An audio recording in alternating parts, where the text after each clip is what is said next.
Good morning, ladies and gentlemen. Good morning. Thank you, studio, and thank you all for keeping time, and thank you for coming this great morning. Allow us to kick it off with a word of prayer from our very own Paris Gathu, Head of Marketing, Brand Marketing and Communication, to start it out with a word of prayer. Don't worry, some of you might not have had an opportunity to go for your seconds. I'll be briefing you when you'll do that.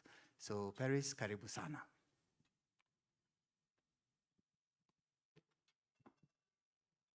Good morning, ladies and gentlemen. It's a beautiful morning, right? So let's believe and pray. Our Heavenly Father, we come before you this morning. We thank you for the gift of life. We thank you for your mercies, for bringing us today to launch the impact report of our foundation. We do not take it for granted. We know many would have wished to see this day, but you've granted us the favor to be able to see. We pray for this event ahead of us. We pray for the foundation, Lord, for the lives that is going to impact, for the lives that have been impacted. May we, as a foundation, Lord, have greater impact. Bless our partners, bless our leadership as a guide us through this foundation. We're trusting you to guide us through this event and through the impact that is going to come through this foundation.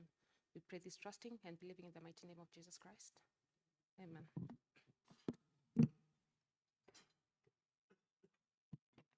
Thank you, Paris. A round of applause for her. Thank you.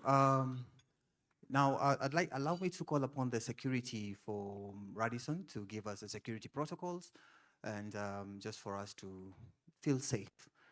Believe that it is important for them to give us the security protocol. So, Mr. Simon, the head of security, karibu sana.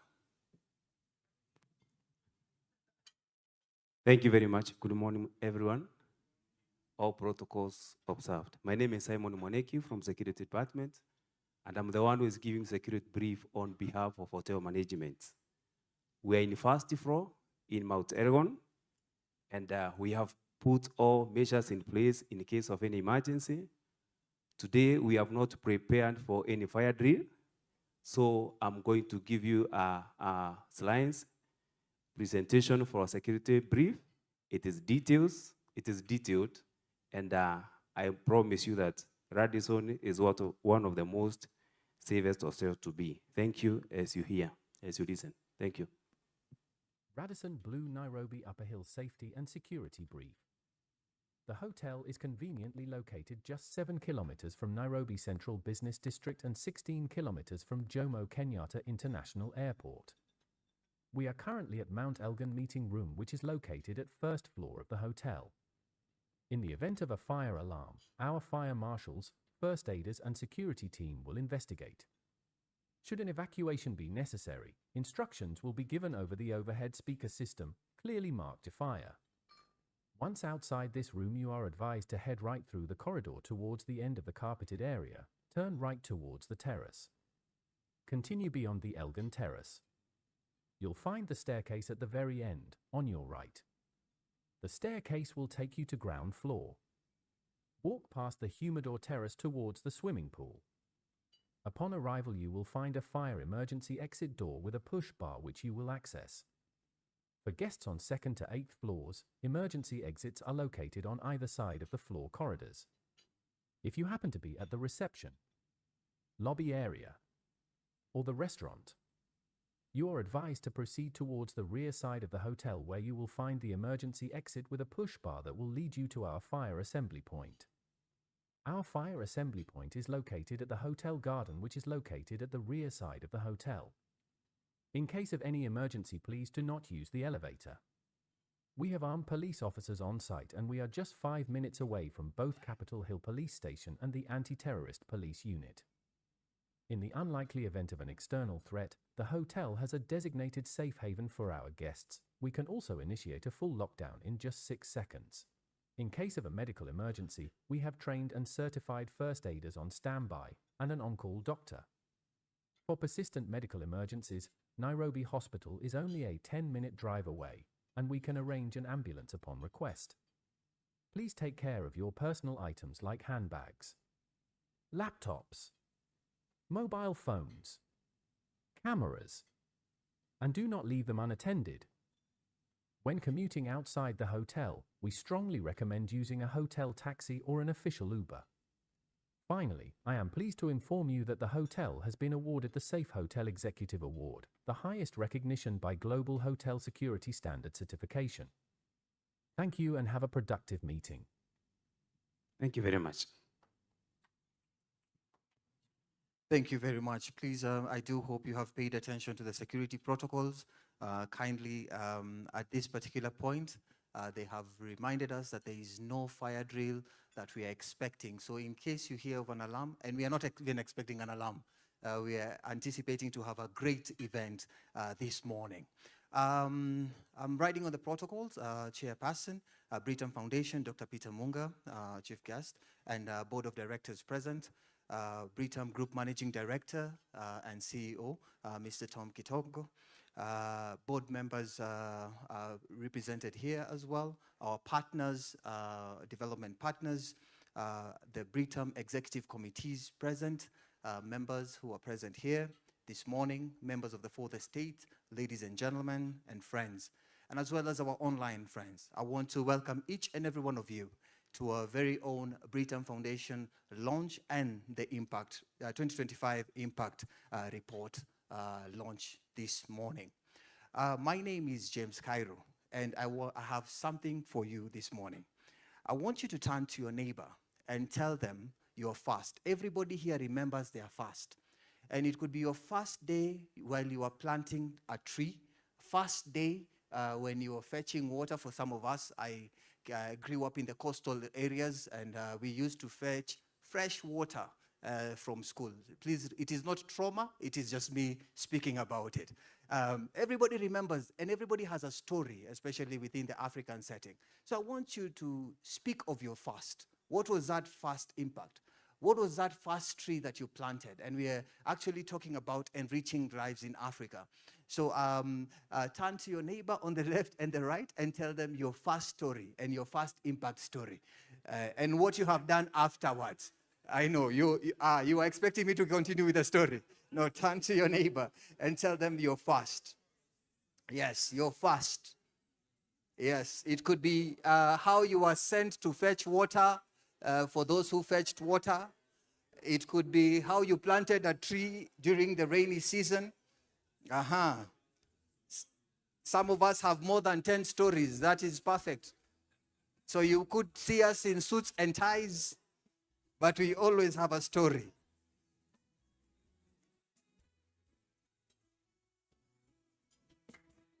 Very exciting. You have 30 seconds to now make a conclusion. Yes.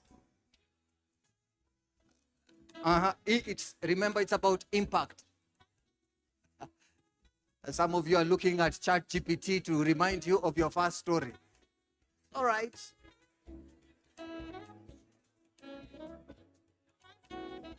All right.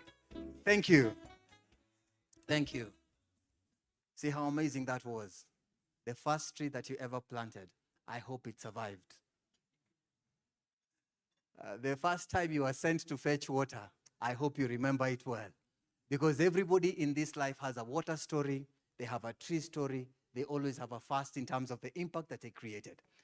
Ladies and gentlemen, my name is James Cairo, and it is my honor to be your Master of Ceremonies today. Today marks a milestone, not only for the foundation, not only for Kenya, but also for Britam, because we are launching the Britam Foundation alongside unveiling our 2025 Impact Report. And together, these two milestones tell one powerful story, purpose in action for us. As we begin today's program, we invite you to engage with this vision, the data, the partnerships, the conversations that are going to be held here, and the speakers with wealth of knowledge, understanding, and the key learnings that we have learned ever since we kicked it off. Ladies and gentlemen, karibuni sana. Feel at home. If you have not had breakfast, please do not hesitate. Grab a cup of coffee. You can go outside, grab a croissant. For those of us who are still on the 2026 goals of ensuring that our sugar levels are not taken, and those of us who are even on the faith and are fasting, kindly remember to stay true to the course. Do not say that you were led into temptation. To kick us off, ladies and gentlemen, allow me to call upon our very own Director, Britam Foundation, Ms. Catherine Carita, to give her opening remarks and give us as well a story around the foundation. A round of applause to Catherine as she comes on stage.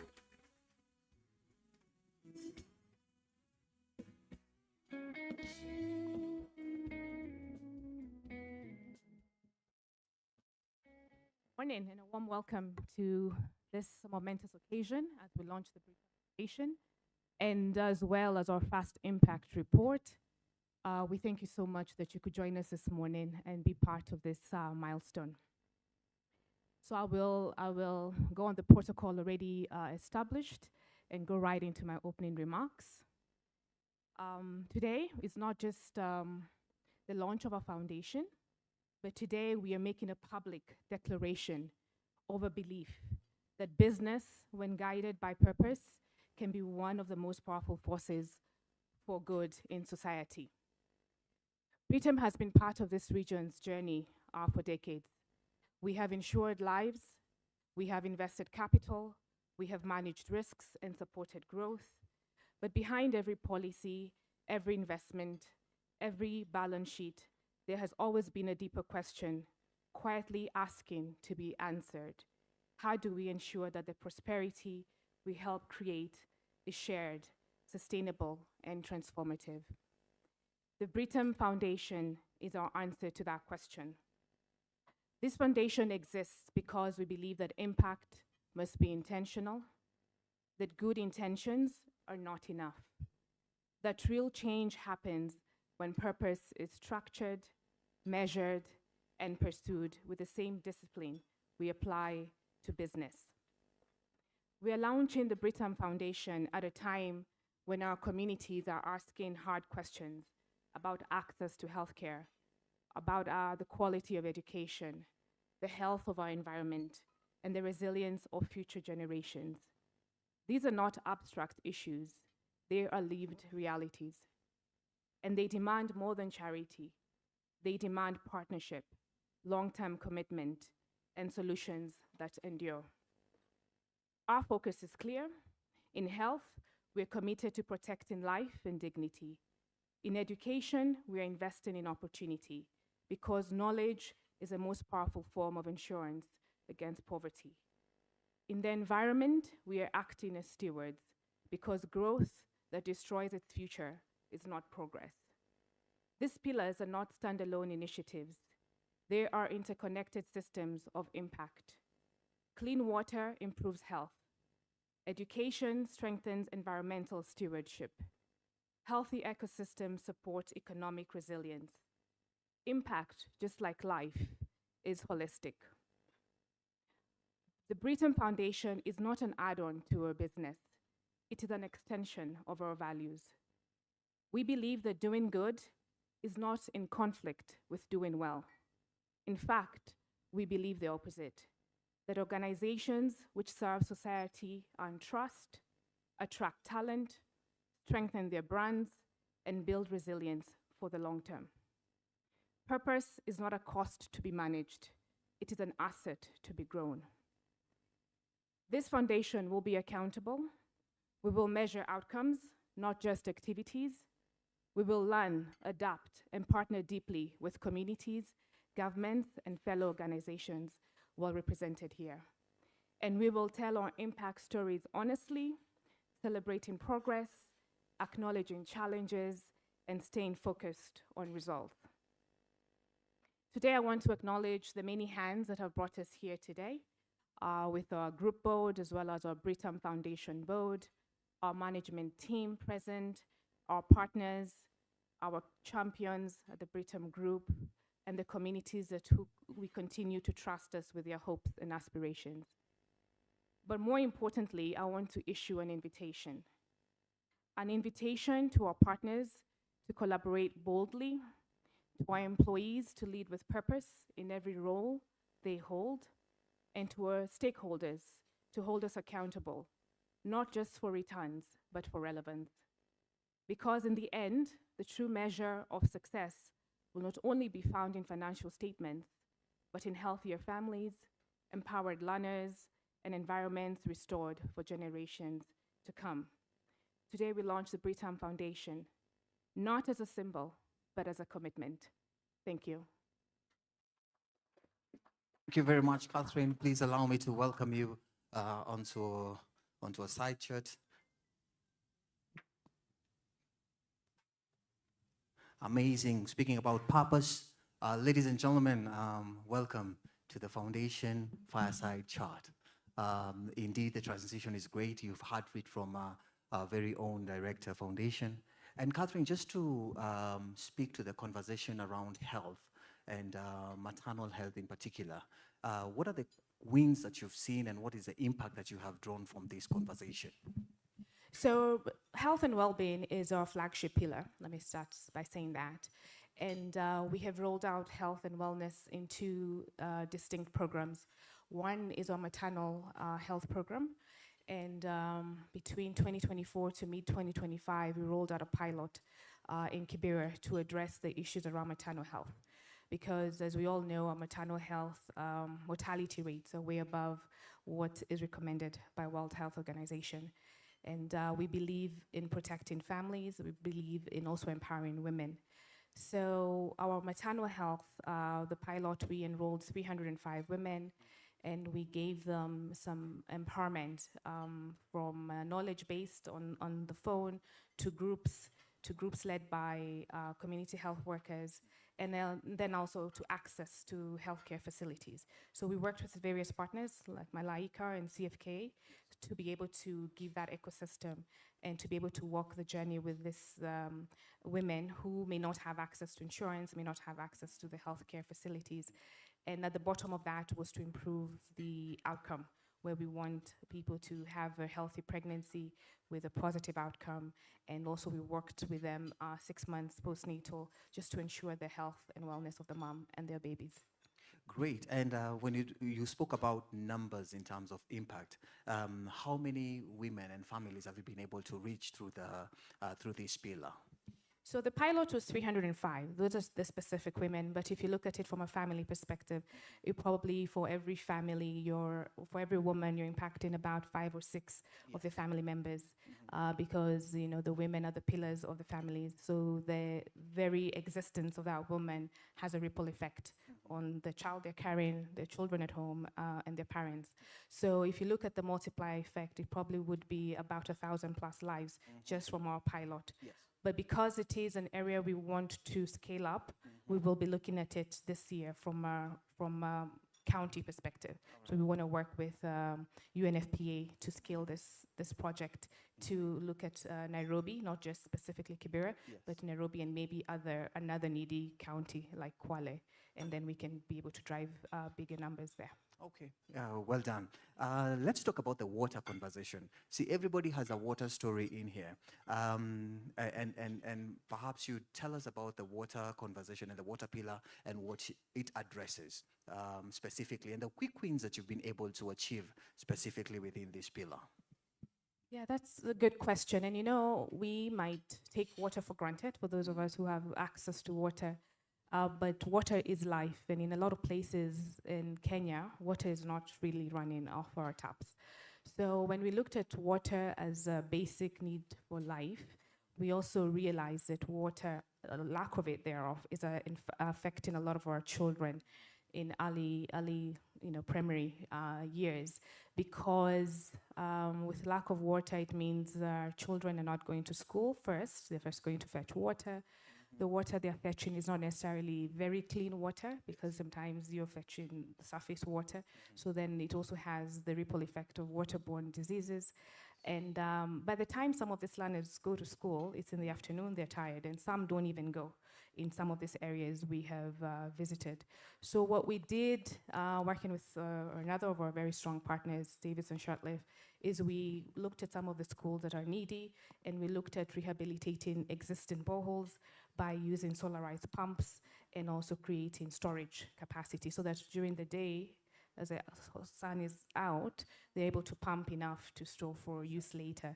And so you have clean water, then you have happy learners, you have increased number of students going to school in the morning, and you also have the community benefiting from that access to water from the school. Yeah.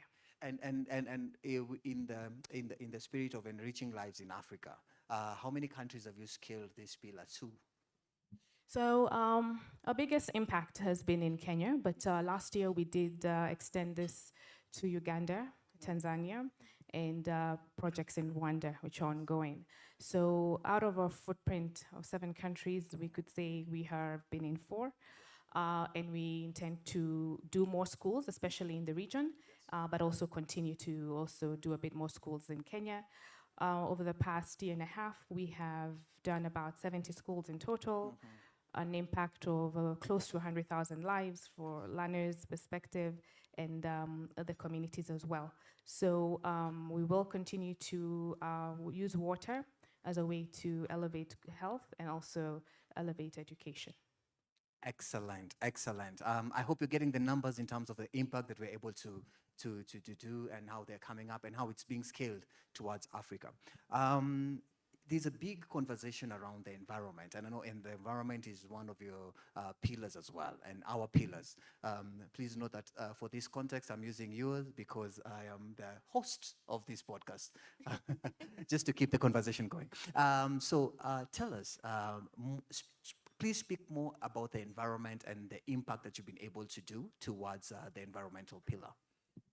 We're very passionate about the environment because this is our home, and we know that if we don't treat the environment well, it can also be harsh towards humanity. So we are encouraged to plant trees.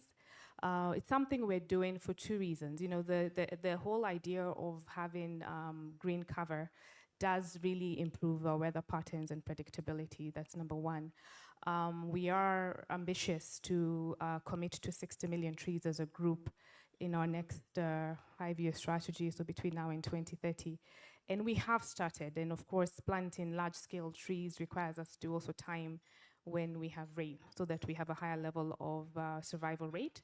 So we've started with Mount Elgon, and we are working with Jumbo Charge and also the county government to be able to start the reforestation process of Mount Elgon. It is a water catchment area. It has a big impact on lives around multi-counties and also downstream, because it does feed some of the big rivers that are needed to then help farmers do what they do. So it has a multiply effect. Just in the last sort of rainy period last year, towards the end of last year, we're able to do just about 110,000 trees in the Mount Elgon region, but we have commitment and capacity to do more. So we will be looking at when we can go back. Hopefully we have our rains in March, April, and we can go back and plant a bit more. And again, later in the year when we have the October to November rainfall. But, you know, trees improve health, trees improve air quality, trees improve predictable patterns, stop soil erosion. So again, it impacts the lives and wellness of those around it. So that's an effect on hundreds and thousands of our citizens in that region. And who knows, Mount Elgon is shared between us and Uganda. So if we have enough on one side, we could also decide to move to the other side. Yes, thank you.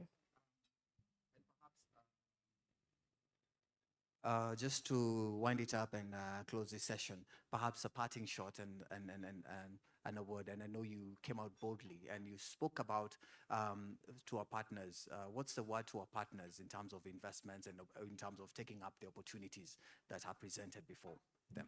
Yes, thank you. And to our partners, first of all, we have a lot of partners in the room, so it's to say a big thank you. We couldn't have done the work we've done without our partners, and we look to our partners and their expertise to also enrich what we're trying to do in terms of improving lives in Africa.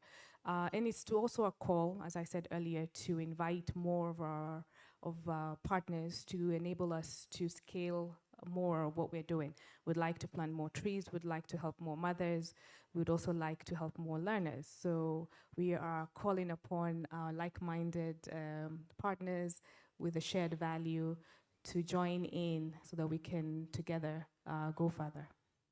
Thank you very much, ladies and gentlemen. Catherine Karita, Director Foundation. Asante sana.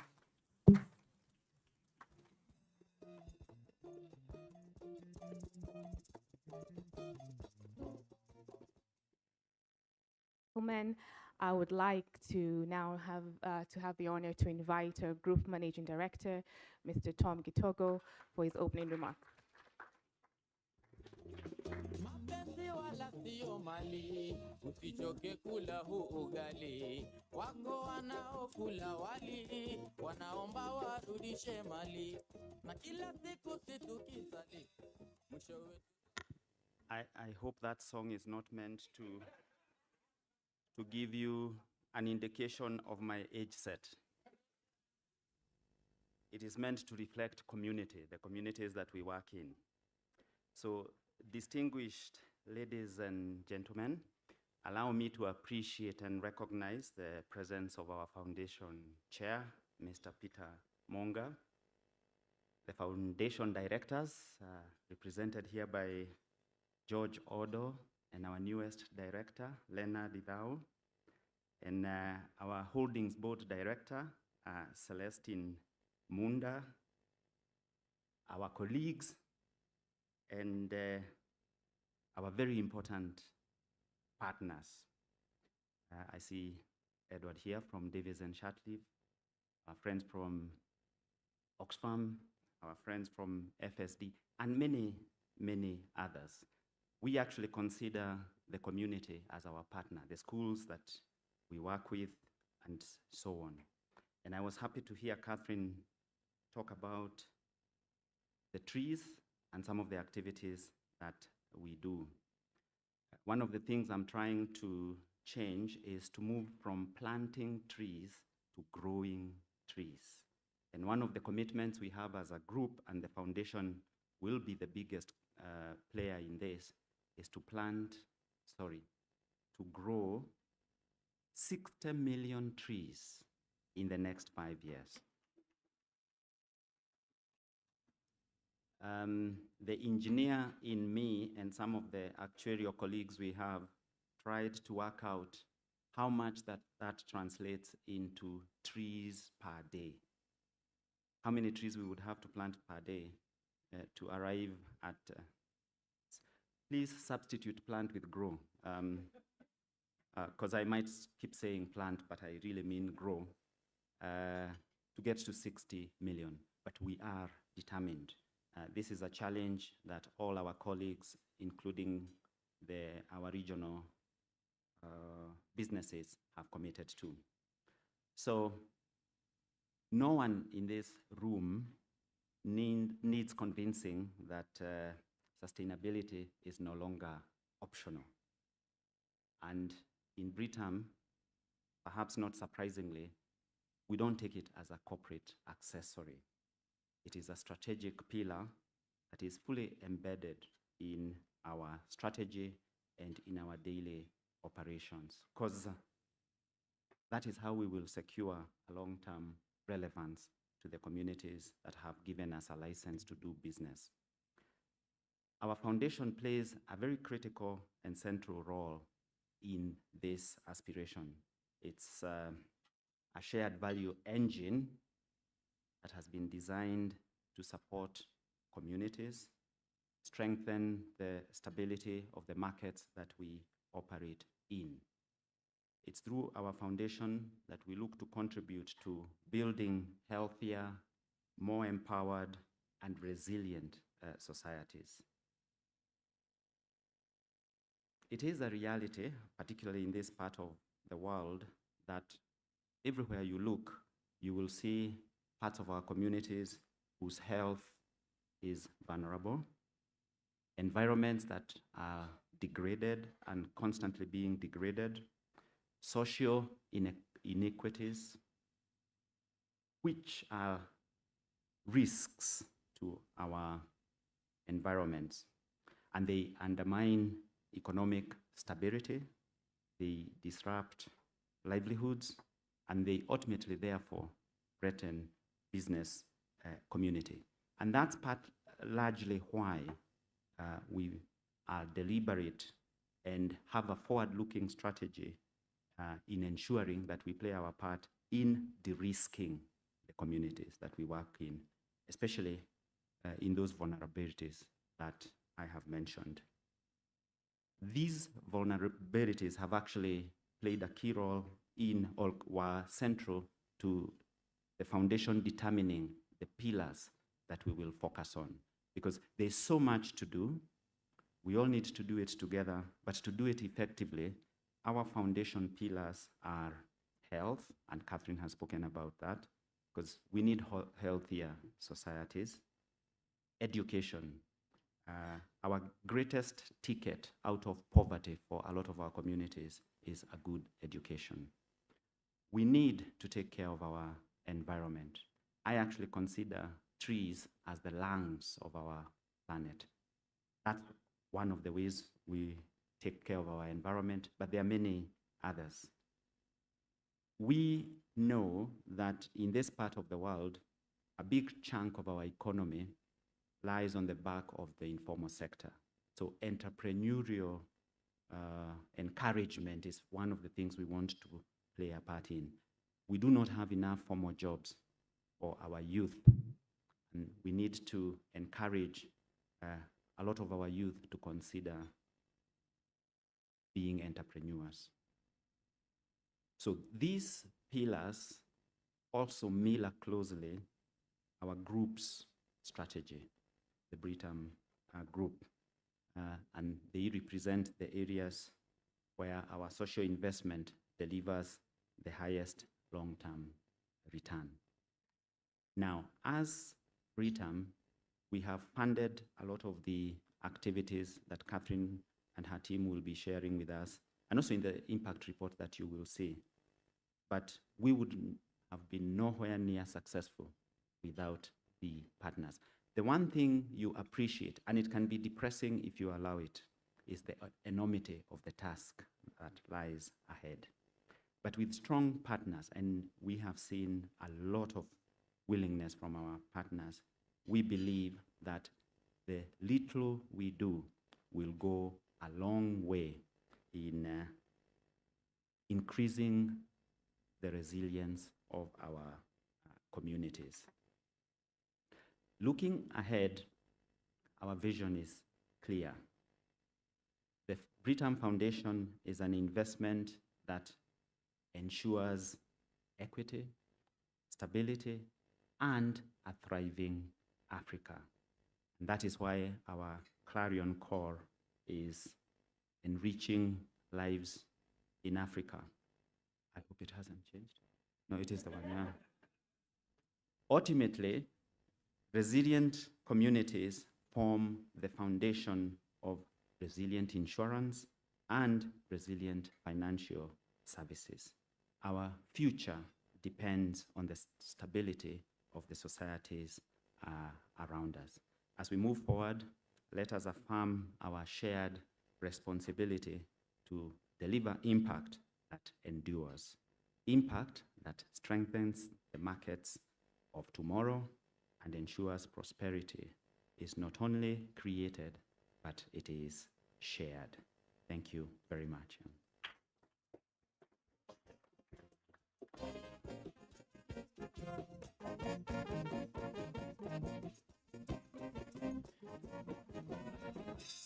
Thank you very much. I think I need to consult studio why they are playing that song. Ladies and gentlemen, it is indeed my honor and delight to welcome the chairperson of the Britam Foundation Board, Dr. Victor Munga, to give his remarks. Karibuni sana. A round of applause for our very own chairperson.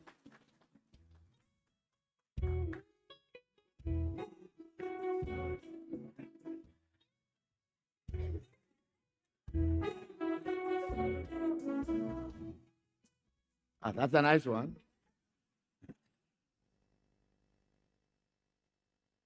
Distinguished guests, the group managing director, directors of Britam Foundation, directors of Britam, present, the chief executive of Britam. When the master of ceremony requested that we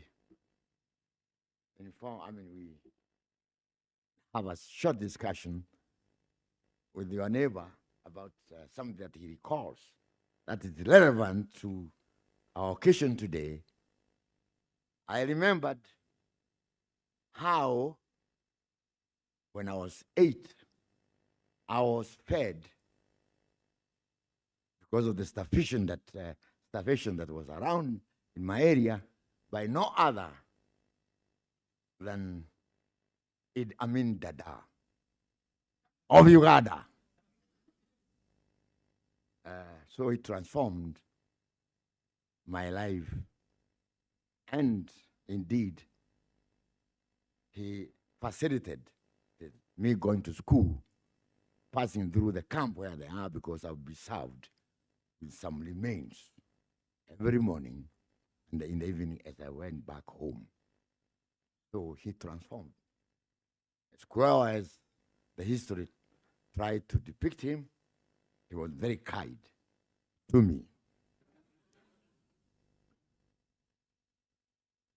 Well, at 60, we are now launching Britam Foundation. But things that we have been doing all along in those 60 years are very related to what we are doing now. But those things were executed informally and without letting the public know that our nature is to think about the people more than our balance sheet. So, ladies and gentlemen,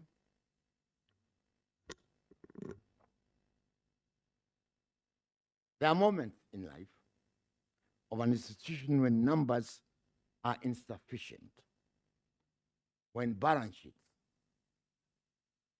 growth curves, and strategies, however excellent, cannot fully answer the deeper question: what are we here for? Britam was built merely to ensure assets and or manage risk. It was built on a more enduring idea that property divorced from human well-being is fragile, and that success which does not strengthen society is, in the end, incomplete. The Britam Foundation exists as a moral statement of that belief. At the core, the foundation affirms simple yet demanding truth. The enterprise finds its highest purpose when it enlarges human dignity. Growth when it lifts more than profit the people's life. Our work in education rests on conviction that opportunity should never be inherited by birth. As a society that educates children, invests in just in competence, but in conscience, courage, and choice. Our commitment to health speaks to the equally fundamental rights and insight that resilience begins in the body, in families that are well, and communities that can thrive without fear of preventable loss. Through financial statements, through financial literacy and economic empowerment, we have found that knowledge is a form of freedom and is our stewardship of environment and climate resilience as we acknowledge our responsibility beyond our generations for property that does not consume the very ground on which it stands. There are no charitable gestures. There are no investment in architecture of resilience. We inhabit a world of compounding uncertainties. Climate stresses, economic volatilities, social fractures, and widening inequality. In such times, institutions are reviewed for what they are truly are. The measure is no longer intent, but consequences. Not what we proclaim, but what remains standing because we acted. Britam Foundation is an answer to that test. It exists to ensure that our success is not extractive, but regenerative, that our growth does not outpace the commitment that sustain it, and that our legacy is written not in accumulation, but in resilience. For resilience, resilience is a hallmark of thriving society. It is found where children are nourished enough to learn, where families can absorb shocks without collapse, and communities recover, not with despair, but with dignity. This is the future we are helping to scaffold, not by solving every problem today, but by strengthening the society capacity for tomorrow. None of this is achieved alone. It is carried forward by partners who believes, employees who serve beyond the mandate, and the communities who trust enough to work with us. Their contribution is not always visible, but it is deeply consequential. For that is, we are grateful. As we look ahead, let us remember this: the most enduring returns are not those that compound financially, but those that compound human possibilities. And when history reflects on Britam, may it not say that we merely manage risk, but that we reduce vulnerability. Not that we accumulate wealth, but that we strengthen lives. Not that we plan for uncertainty, but that we build resilience worth of remembrance. That is the work of Britam Foundation. That is our legacy. Thank you.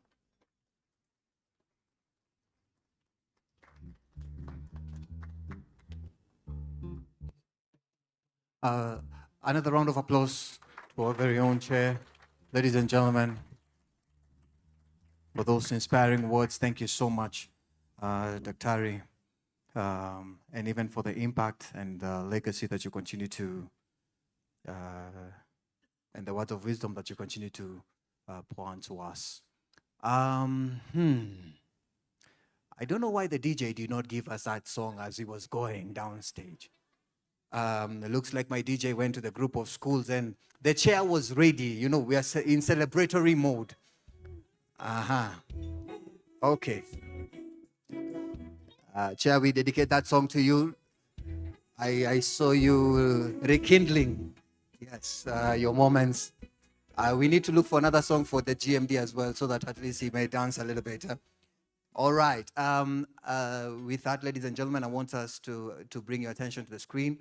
Our online viewers who are streaming in from across Africa as well with us. Shout out to Uganda, Tanzania, Mozambique, Malawi, asanteni sana. We are even our very own in Kenya streaming in live. I want to bring your attention to the screen for you to be able to see the kind of impact and, you know, sometimes what people say that things in the ground, vitu kwa ground zinakuwaga tofauti. But what we are saying here, vitu kwa ground si different, vitu kwa ground ni vile tunavisema. So let's start with the afforestation video in terms of what we've done and been able to do in Mount Elgon. Thank you.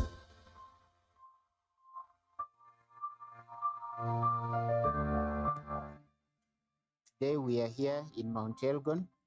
We are partnering with Jumbo Charge during this Mazingira Day, responding to the call by the President to plant 15 billion trees in 10 years.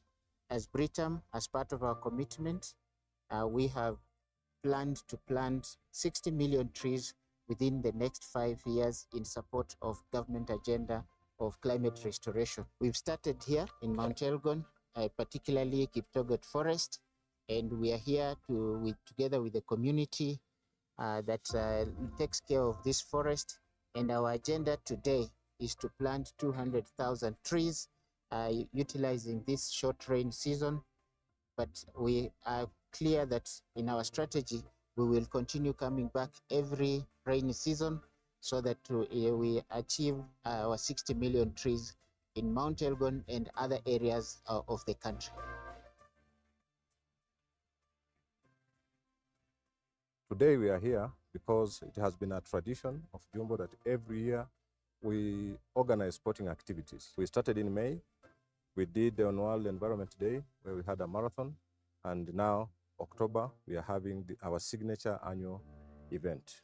You've seen very many cars coming in, and through that we get the support of partners who come in handy to support and help us to upscale our initiatives. Also, we understand that sporting is also one way in which we can be able to have the community come closer for engagement and discussions around the forest that we are trying to conserve.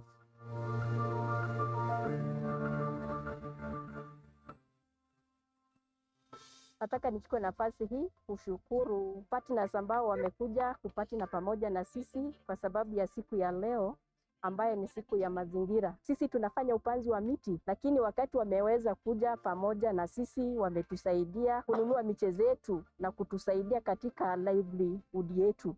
So tunasema asante, Mungu awabariki. Karibu tukue pamoja na sisi na tufanye kazi kwa pamoja ya kuconserve msitu yetu ya Kiptogot. Asanteni sana.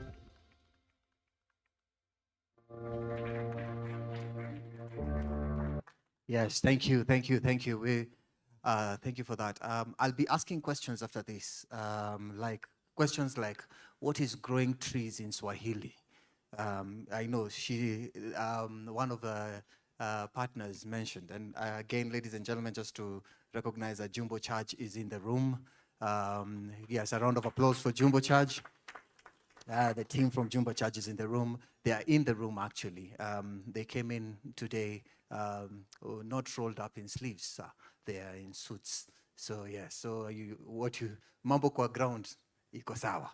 Allow me to as well recognize the head of maternal and child health from the Ministry of Health. Miss Juliet Omwoha is in the room. Karibu sana, Juliet. We're going to the next video in terms of maternal health and what we've been doing differently within the maternal health. So studio, let us play the second video of maternal health.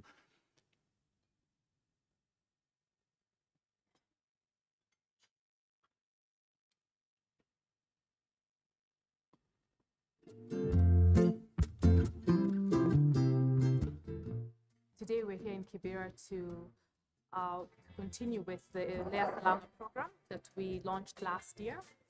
And in this program, today we came to do our second meetup with the moms. This is more like a postnatal care.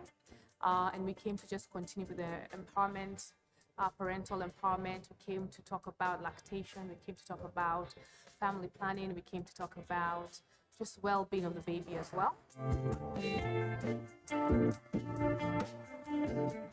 Our Lea Salama program has come to life through partnerships. We have been able to partner with Malaika, who is our knowledge partner. We've also been able to partner with Caroline for Kibera, who is our partner who provides the medical services. They are the provider of the medical facilities where our moms get their antenatal care, as well as the delivery, which we pay for. So through this partnership, the women are able to get information on their phones. They're also able to get a community health worker, who we call a super mom, just work with them and continue monitoring their progress in different WhatsApp groups. When we were informed that we are working together with the Britam Foundation, we are able to acquire affordable services at CFK, that is our hospital here in Kibra. If you go for the first time visit, there is a very good discount on maternal clinic charges. And then the other visits are free. You go for scans. It's actually half price.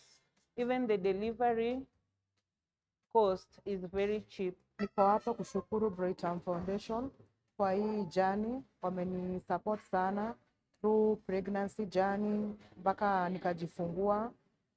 Kuna mafunzo napata kutoka kwao mpaka delivery, nilipata delivery free through wao, na ningependa sana wa support wa mama wengine vile wamenisupport. Nilipata ujumbe kutoka Facebook na nikaamua kujiunga na hiyo foundation yao.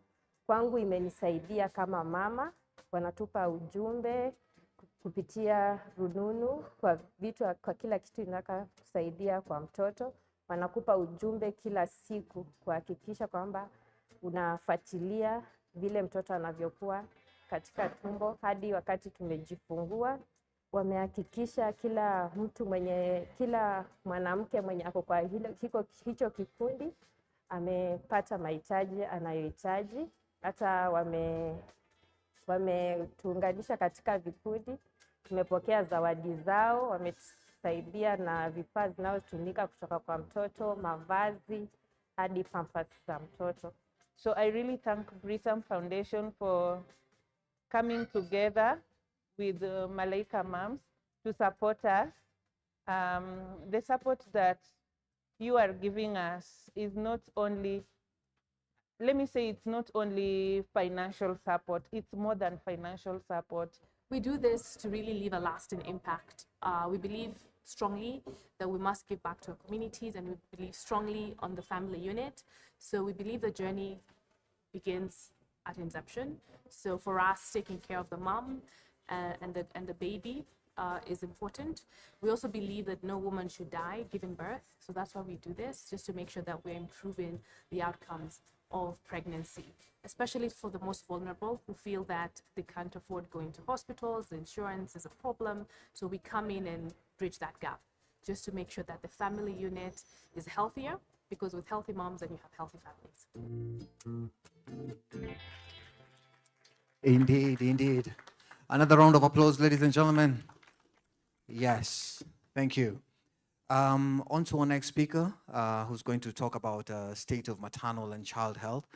Dr. Rael Mutai is a distinguished public health leader with over 24 years of experience driving health systems, strengthening development across East Africa. Her expertise spans primarily from healthcare, sexual productive, maternal, newborn, child, and adolescent health, SRH, RM, and CAH, health policy and planning, healthcare financing, program management, advocacy, and high-level stakeholder coordination. Throughout her career, Dr. Mutai has transitioned from clinical practice to influential roles in national policy and planning.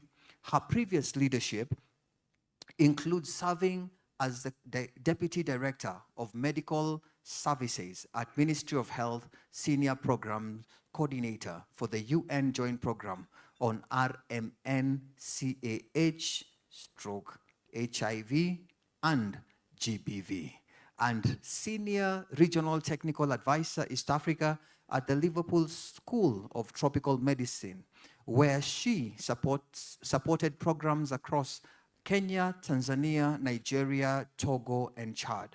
She has also served as a health specialist with the Royal Danish Embassy in Kenya, Danida.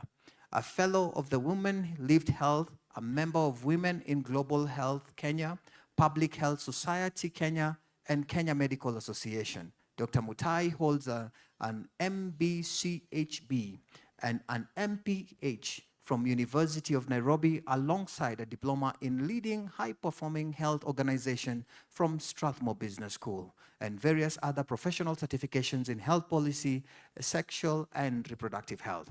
Rael's life work is rooted in the belief that a community's strength begins with the health of its most vulnerable.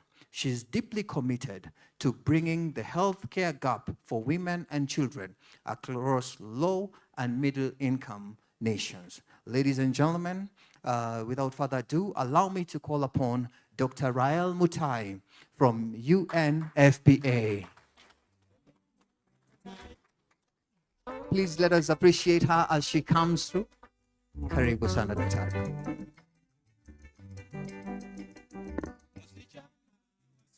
Good morning. I'm so sorry for the many abbreviations in my CV. I will improve it next time.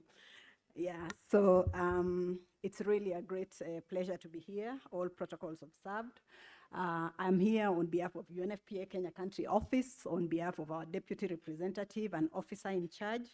And yes, so I'm just excited to be here. I have known Britam from other things until I encountered the foundation. I just knew about the insurance business, school policy for children, some investment that I got involved in, and I got some good money. So I have good views about Britam generally. So I just have a few minutes to go over a short presentation on the state of maternal and newborn health, and I hope I should be able to do justice since most of the things have already been mentioned. And what you can see on the screen is that as a country, we have made good progress in regards to the state of maternal health.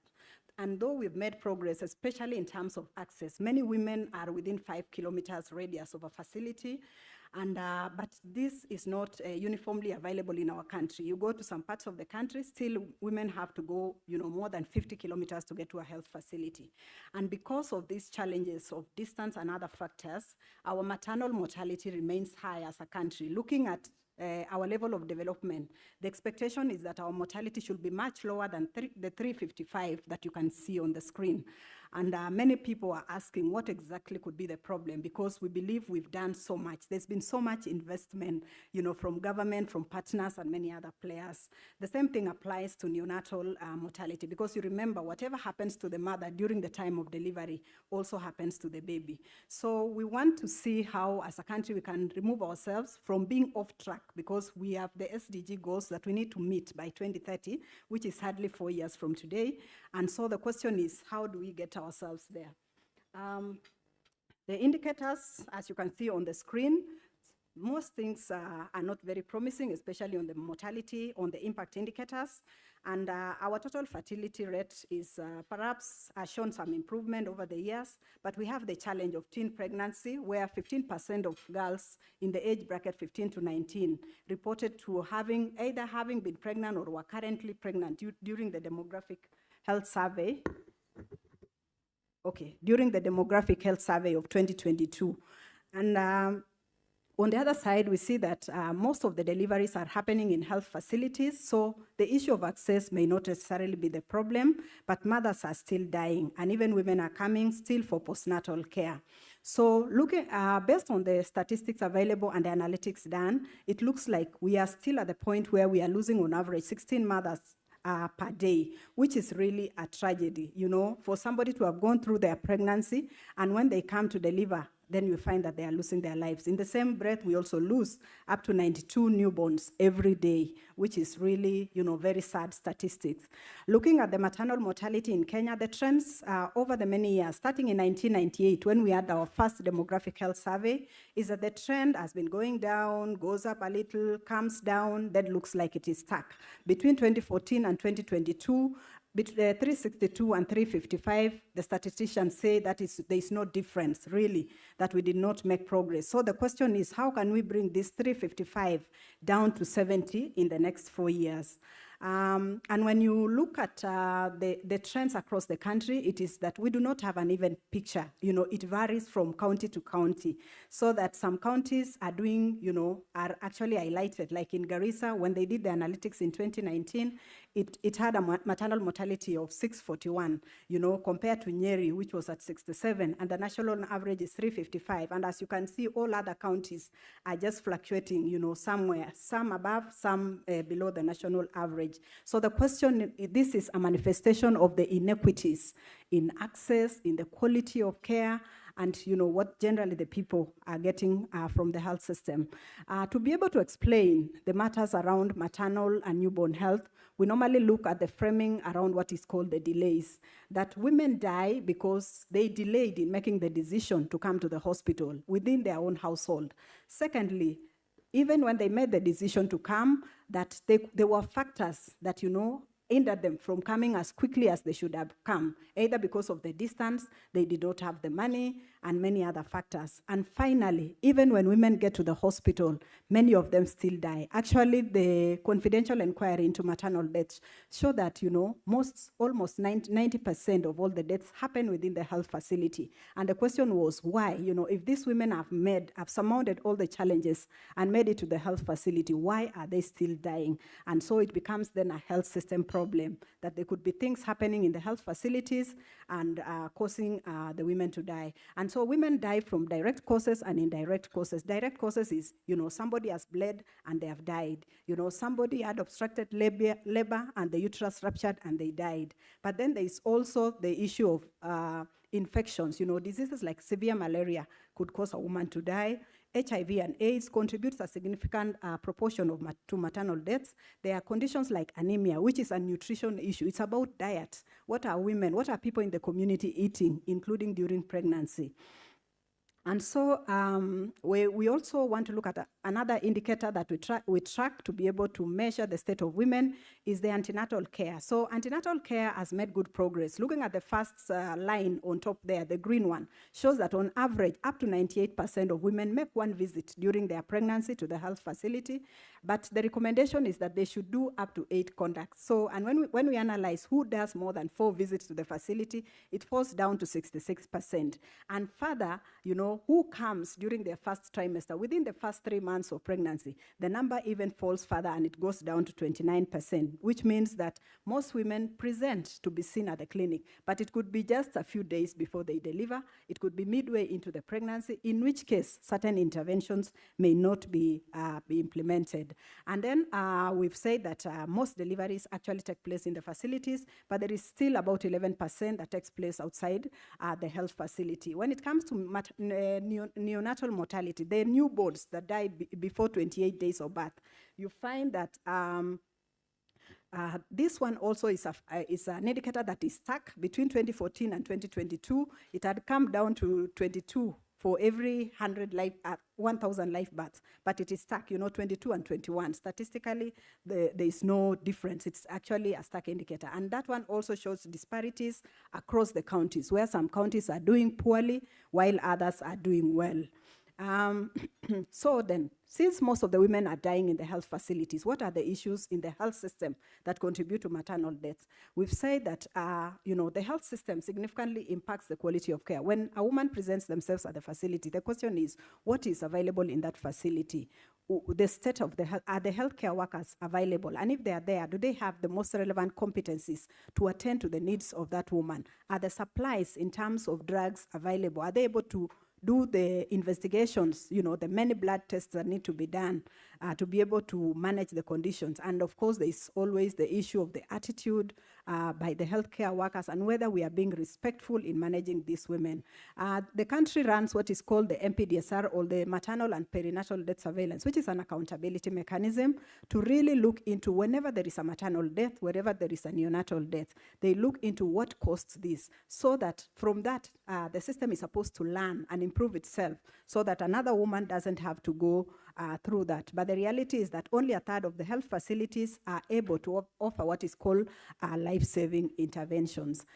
We have many factors that contribute beyond the health system, and this is beyond, and that is why we say that response to health cannot be a matter of the health sector alone. It is a multi-sectoral thing, because socioeconomic barriers, what will the healthcare people do about the poverty that is prevalent all over the country? It is actually more of many other players coming into play. The cost of healthcare, you may say that once somebody is registered on SHA, then, it is free. But then the question is, suppose they do not have their 500 shillings to leave their home and to get to the facility. What does that mean? There are also cultural factors where, the position of women in society that really impacts decisions at the community, especially where we have patriarchy in the society, in the nomadic pastoralist community, and generally the distribution of health facilities, which is worse in some parts of the country. And as a country, we are also struggling with the issue of adolescent and young mothers. They significantly contribute to maternal deaths because remember, somebody who is below 18, they are bad by many reasons. There is, the stigma. There are communities who also, even if they marry off their children, those young girls would not show up at the clinic during pregnancy.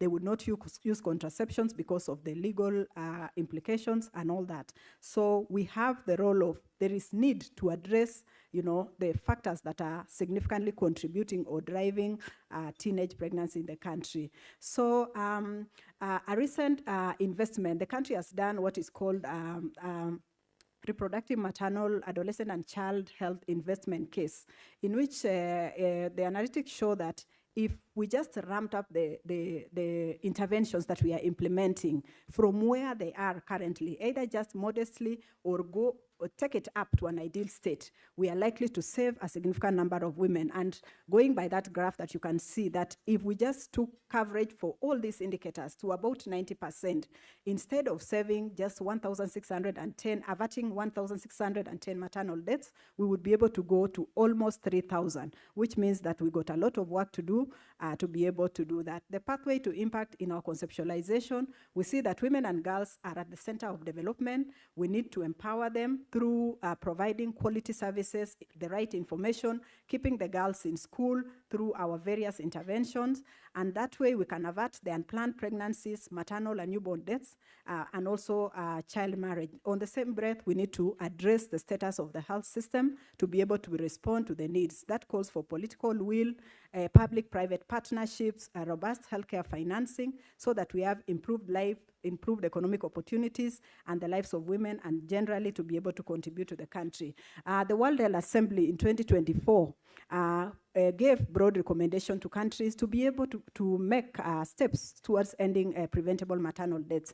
And these are the things that have guided countries, including our own country, to be able to make acceleration by reorienting our health system towards the primary healthcare system. You realize that the primary health system is the health centers, the dispensaries, the clinic that are closest to the people. The question is, what quality of service is there? We do not want pregnant women, all of them, to start going to Kenyatta just for delivery, which is almost, it's a physiological process. It's not an illness. There is also need to scale up evidence-based, cost-effective interventions. There are so many innovations that have come into being, like, the case of an ultrasound. An obstetric ultrasound is something that 75% of the women in Kenya do not get it during their pregnancies. Yet it could pick very many things. The question is, how can we take that to scale? We may feel that it's because of the cost, that's why it's not available. But I think as a country, we cannot continue to ignore the need to do something about that. The essential medicines and supplies, we know what works, we know what can make a difference, but sometimes it's just not there. And the healthcare worker cannot do what they're supposed to do because of those challenges. We also need to encourage networks between public and private facilities to ensure that competencies are being shared across and all facilities can come to the same state. Of course, and universal access to sexual reproductive health and investing in country-led information system and not over-relying on donors. And so as an organization, UNFPA, where our vision is to get to a point where every pregnancy is wanted, every childbirth is safe, and every young person's potential is attained, we look forward to working with Britam Foundation to really reach many more women. They have just done 300 women. In our country, Juliet, you can confirm, every year we have 1,500,000 pregnancies. So we cannot be at 300. We need to go to 50,000, maybe 100,000 in the next coming years. Thank you very much. Thank you, Dr. Ari. And another round of applause. You could feel the passion. The number was 1 million. DJ, you are throwing me off. I now play the music for a second. Yes. Talking about the pillar. I know some of the Gen Zs in the room are wondering what music is that being played.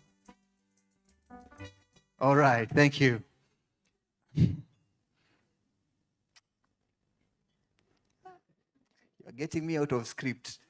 All right. On to our next speaker, ladies and gentlemen. Indeed. And thank you so much, Daktari. You could feel the passion when you were talking about saving our women and saving our children. And the numbers there are some quite amazing work. And I'm sure that Britam Foundation is up to the task in terms of ensuring that this specific pillar of maternal health is addressed quite well. Asante sana. Our next speaker, ladies and gentlemen, is a gentleman and a partner from the water sector. The gentleman that I'm about to bring to you, his name is Edward Davis. He's the managing director of Davis and Shortleaf, a leading East Africa supplier of water and energy solution headquartered in Nairobi, Kenya. As the managing director of Davis and Shortleaf, he oversees the strategic direction, commercial growth, and operational performance in Kenya and contributes to the group's broader regional impact. He was appointed to the role in 2021, succeeding the retiring managing director and focusing on expanding business portfolios, emphasizing innovation, digitalization, and customer solutions in water and energy sector. Under his leadership, the company has maintained a strong emphasis on modern and innovative water and energy solutions, including digital products and services. Edward has also represented Davis and Shortleaf in partnership and community initiatives, such as collaboration to provide sustainable water and energy infrastructure, underscoring the company's social impact mission. Ladies and gentlemen, it is now my pleasure and honor to bring you Mr. Edward Davis, the Managing Director of Davis and Shortleaf. Welcome, sir. DJ, I thought you would give some music so that David can dance. Yes, thank you, David. Thank you. Good morning. As I observe protocol, I would just like to specifically and sincerely thank Chairman Dr. Munga and CEO Tom and Director Catherine for this invitation to this wonderful event, which I'm really enjoying, and I'm sure you are as well. I'm from Davis and Shortleaf. You may know us for our water and energy solutions. Something you may not know is that we are this year turning 80. It's our 80th anniversary. And I have to often remind people, correct them, that it is not the managing director who is turning 80, although he may look it. It is actually the company. But I think that's one of the things we share in common with Britam. And I remember saying to Tom when we were meeting recently at an event where we unveiled a solar pumping project at City Primary School. You know, we're quite old companies, both of us, and I think there's a shared values that we have that have made this partnership really work. And actually, your tagline, enriching lives in Africa, is very similar to ours. Ours is transforming lives across Africa. So only two words are different, but we're reading from the same script. And it has been very, very successful. So let's see if this works. I have a sort of presentation. I don't know where to point this. Let's see what happens. There we go. Yes, so I've just been asked to say a few words about the state of water access in East and Central Africa. And obviously, like Britam, we operate not only in Kenya. Kenya is our historical headquarters, but we operate in the region and in Central Africa. Obviously, the reason that we're here today is that, you know, it's not perfect. The state of water access is not perfect, but it is actually improving. I don't know if we can get this to work. It's not really immaterial. Water access is improving across the region, although there are obviously very severe challenges characterized by climate change, infrastructure gaps, and other challenges that are, I have to say, unforeseen. We see conflict arising, almost on a weekly basis, and all of these factors conspire to make things difficult for us. I think the application of policy in this area is uneven at the moment, but it's a sort of multi-partite effort that's going on. And I think, this partnership has been a very good expression of a private sector, very targeted private sector approach that is working. We're also faced by very severe, climate issues like drought, failed rains. We're actually in the middle of one of those at the moment. And these have obviously served to intensify the problem that we are facing. But I would like to stress that although we are facing enormous challenges, these challenges are not so severe that if we work together, we cannot overcome them. And that's an important point to remember. So what are we doing? Well, and I think this is a good point, a good moment to give the Britam Foundation a big round of applause, because already this year or last year, 42 projects, large projects, have been accomplished in schools. And this is, I have to say, the best and the largest scale corporate response to the problem that I've seen in the region. I've never seen a corporate actually achieving that many projects in so short a time. And there's, of course, also the issue of the wider spread policy from government, which is taking into account these issues, and that the president actually launched a quite enormous drought effort about 2 years ago, which has helped ameliorate the situation, but there are still obviously challenges. So, if we look at the critical issues that stand in the way, I think for me the big one is sustainability. Yes, you can spend a lot of money, you can unveil a big project, get a lot of PR from it, but the question is, will it actually be there next week working? Will it be there next month, next year? Will you actually be able to provide a long-term solution for the people you're trying to help? And I think this is, where sort of innovation and technology have really helped us in the last decade.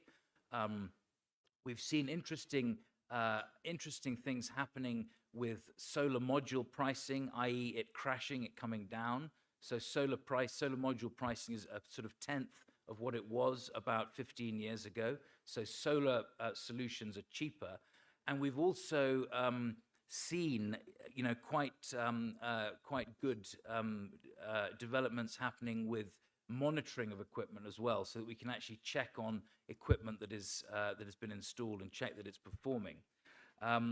My tips for sustainability in this area, firstly, is the ownership of the project, and it's quite a tricky one, because you sort of you want to donate equipment, but at the same time, if a whole project or system is donated, there sometimes isn't the infrastructure with the recipient to make that solution sustainable into the future.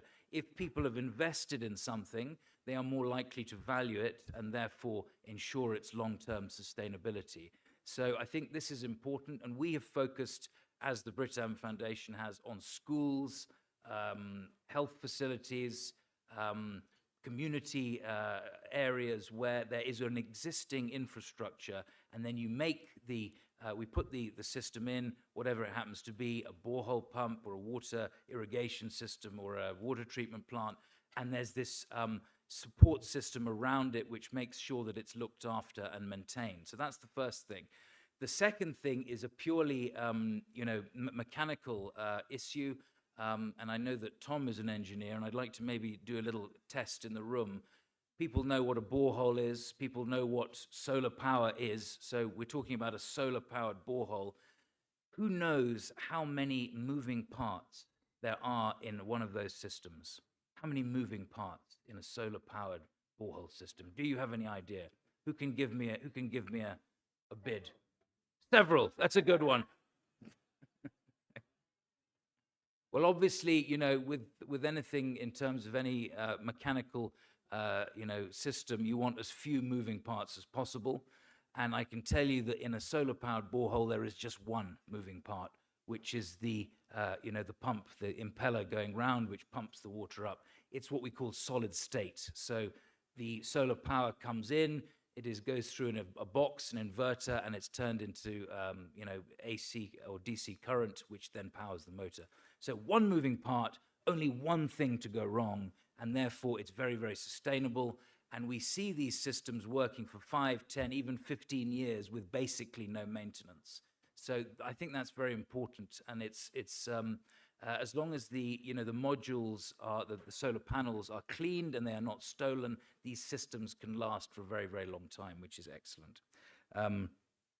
So I think in terms of the solution we're providing, it's working, and it's now just a question of scaling the approach.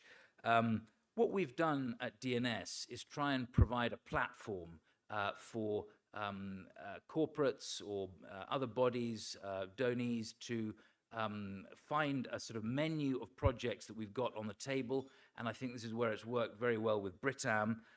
We've connected our ecosystems. There's that word, ecosystems.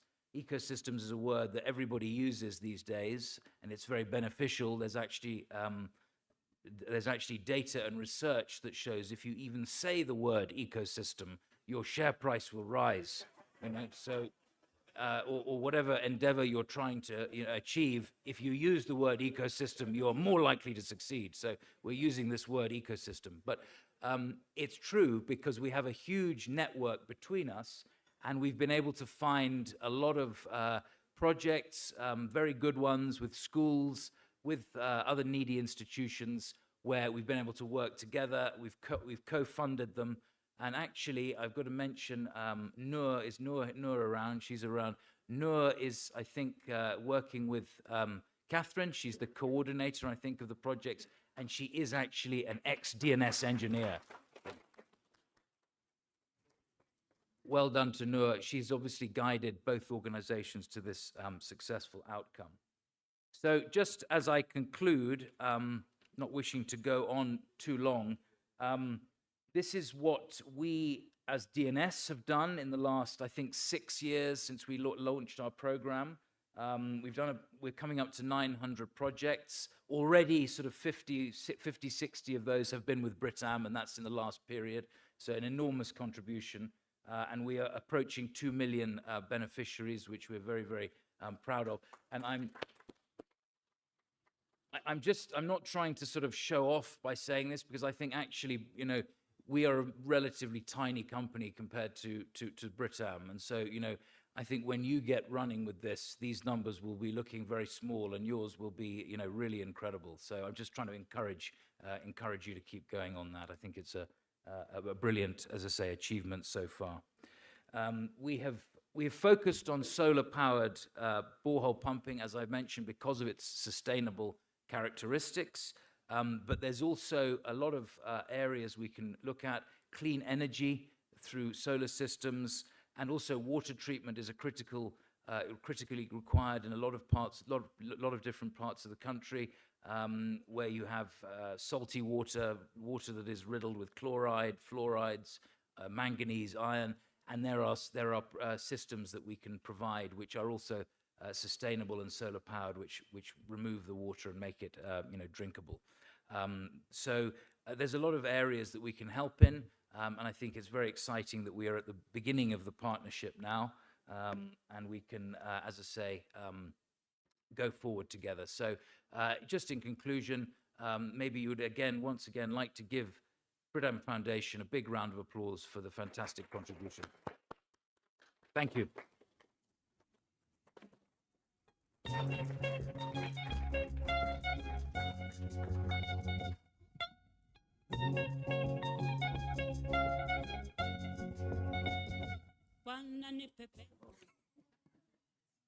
I wanted the song to continue. Thank you. Thank you so much, Mr. Edward Davis, for the speech. And indeed, you can tell how he's passionate about the field of water. And not only that, but impacting lives and impacting the environment as well as individuals. to take me to the next step, ladies and gentlemen, I want to bring your attention onto the screen as we go ahead and roll out the video in terms of what we have done from a point of view of water projects. I know studio is getting ready to pull up that video so that we can even pull up a testament in terms of what we have done from a water project perspective. They say they are ready as it's being pulled up here. We have been seated for a while, so I will be back, and there is a song specifically that you have reminded me that you love. Since Davis is turning 80 this year, Britam turned 60. This year we will be cracking 61. I'm not saying cracking because of anything. We are 61. So when you put the two together, you will get a good tune. So worry not, it's coming, it's on the way. So we're ready with the video. Ladies and gentlemen, your attention on the screen for the video in terms of what we're doing. Sema kweli, kama wanavyosema wahenga, maji ni uhai.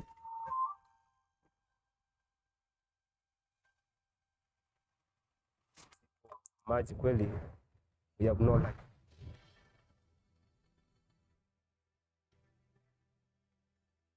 Hapa changamoto yenye inatusumbua ni maji. Tunabeba maji kutoka nyumbani. Yaani nyumbani ni mbali, alafu tunabeba maji kutoka huko tukileta hapa shuleni. Kisimeni School is in Kasigao Zone, which is in Voi sub-county. And then it's a semi-arid area. As you can see, it can be really dry and hot. Yaani maeneo ambako mvua si reliable. Around here, we do not have permanent water resources. Kiharvest maji ni kidogo, kwa damu si maji ni kidogo. So ni maji ambayo haiwezi kusustain. Sometimes when we do not have water, especially from the rains, they have to carry drinking water. Kiamka nyumbani, najitayarisha, nachukua mtungi wako wa maji, sababu ni lazima ukuje na maji. Shuleni hakuna maji. Tunajua ile mtoto anapojitayarisha kutoka pale nyumbani, attention yake yote anapaswa aeke katika education. Lakini warm up kitambo afike shule, ile mtoto tayari ashachoka. Mainly, it's not the work of the kid to think about some of the things. When you're talking of the basic needs and for the children, we have the children rights. That this kid has to be provided with the basics, and water is one of them. Narakuaga saa 11 naenda kwa ziwa na kuchota maji, nikifika huko niko late, alafu napaswa niingie darasani. Hiyo inani affect cause ukitoka nyumbani umebeba maji, ukifika shuleni so tired, unafaa usome. Hapo ukishaingia kwa masomo hivi unafikiria kesho pia unabeba maji kutoka nyumbani. But you find that Alana in the evening, it's really ready, like, let me go home, rush home and go look for water. It's not fair. Tumekuwa tuna hali ngumu na imekuwa imetuuma sana kwa muda mrefu. Tukipitia hali ngumu kama hiyo sababu ya ukosefu wa maji. Kwa hivyo tumekuwa tukilia tukitafuta siku moja vijana tunaweza saidika, angalau tupate wahisani kwa ajili ya kutushika mkono ili tuweze kuwa na access ya maji. When the Britam Foundation came in, they gave us hope. Their coming in was like, we were all happy when we were told that they are coming in now to have the ball up and running. Earlier this year, in July, we first came to Kisimeni. We met Madam Masi, the head of the institution. She showed us around the school. She showed us a broken down borehole that, as a result, has forced the school to rely on rainwater harvesting. The students have not been having enough water for their sanitation or hygiene needs. Access to water impacts children's health. It impacts access to education. It impacts the environment that children are learning in. So the reason why we landed at Kisimeni is because it's in a very rural area. It's a public school, it's underserved, and it's in a semi-arid land. So for all of our WASH projects, we've been using Davis and Shatcliffe as our technical partner. They are also have a motto where they say that they are improving lives. and we are enriching lives. And so we find this partnership to be very symbiotic. Our reason of existence is to improve lives through the provision of water and energy solutions. The partnership between Britam Foundation and Davis and Shartlip Limited has come in handy by ensuring that we provide water sustainably through solar-powered water pumping systems. So upande wangu mimi kama fundi na hii project vile ilivyofanyika, nilionelea ni vyema mwanafunzi anapotoka nyumbani akija shuleni, kando na kupata masomo, apate pia kuna maji, na maji itamsaidia kwa usafi na itamfanya pia makinike katika masomo yake. The impact that we are expecting to see are higher retention of children in school, higher instances of enrollment in school. We're expecting to see better environments for the children who learn in rural public schools. This is the foundation's way of leveling the playing field and enriching lives in Africa. Tuposikia hiyo habari kwamba Britam Foundation inatoa msaada wa kutengeneza hizo borehole, kuchimba hizo borehole kwa ajili ya maji wanafunzi. Ilikuwa na furaha kwetu, sote pamoja na wanafunzi wenzangu. Nimeweza kukaa darasani, naelewa vizuri, sio tulikuwa tukitumia maji sana. Ikifika darasani umechoka, lakini sasa hivi unatulia darasani, maji yako hapa throughout, hata unakaa darasani unaelewa vizuri. Hapo nyuma kulikuwa hamna maji ya kutosha, lakini sasa hivi tangu wamekuja kutusaidia, tunashukuru, hata tutanyosha migomba, tutapanda miti kwa wingi. Mradi ulivyokuja, hata mimea yetu kidogo imeanza kuwa, imeleta picha nzuri ya uvumilivu, maana ilikuwa mengine inaenda mpaka inafikia hali ya kuangamia. Nataka kuwashukuru Britam Foundation kwanza kwa kufikiria shule yetu Eldoro kwamba ina mahitaji ya maji. Sasa hivi usafi unaendelea kuimprove, miti naona hata mkiangalia miti inaendelea vizuri sasa kwa sababu ya maji. Na shamba bila shaka tunavyoendelea, mnaona ndizi hapa na maji. The Britam Foundation focuses on 4 pillars. We have a pillar on health, we have a pillar on education, on entrepreneurship and environment. Under our health pillar is where we have the Britam Water Project. The Britam Water Project has managed to go to 70 schools. Some of these schools are in Rwanda, Uganda, Tanzania. Most of these schools are in Kenya. We are staying true to our purpose, which is enriching lives in Africa by empowering communities for sustainable development. Ningependa kushukuru Britam Foundation. Nashukuru sana Britam Foundation. Tunashukuru sana. Napenda kuwashukuru Britam Foundation sababu kwa kutuletea maji hapa shuleni. Basi tunaomba Mungu azidi kuwapa baraka kwa kujali maslahi yetu. Asante sana. Mom, I love you people.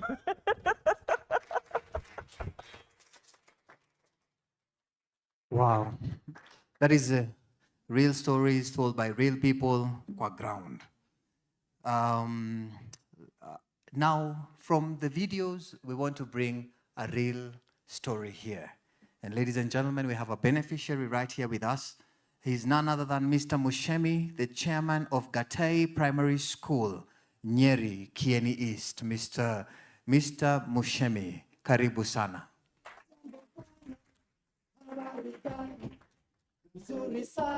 Mweke mpaka afike. Wageni wakaribishwa Kenya yetu, hakuna matata.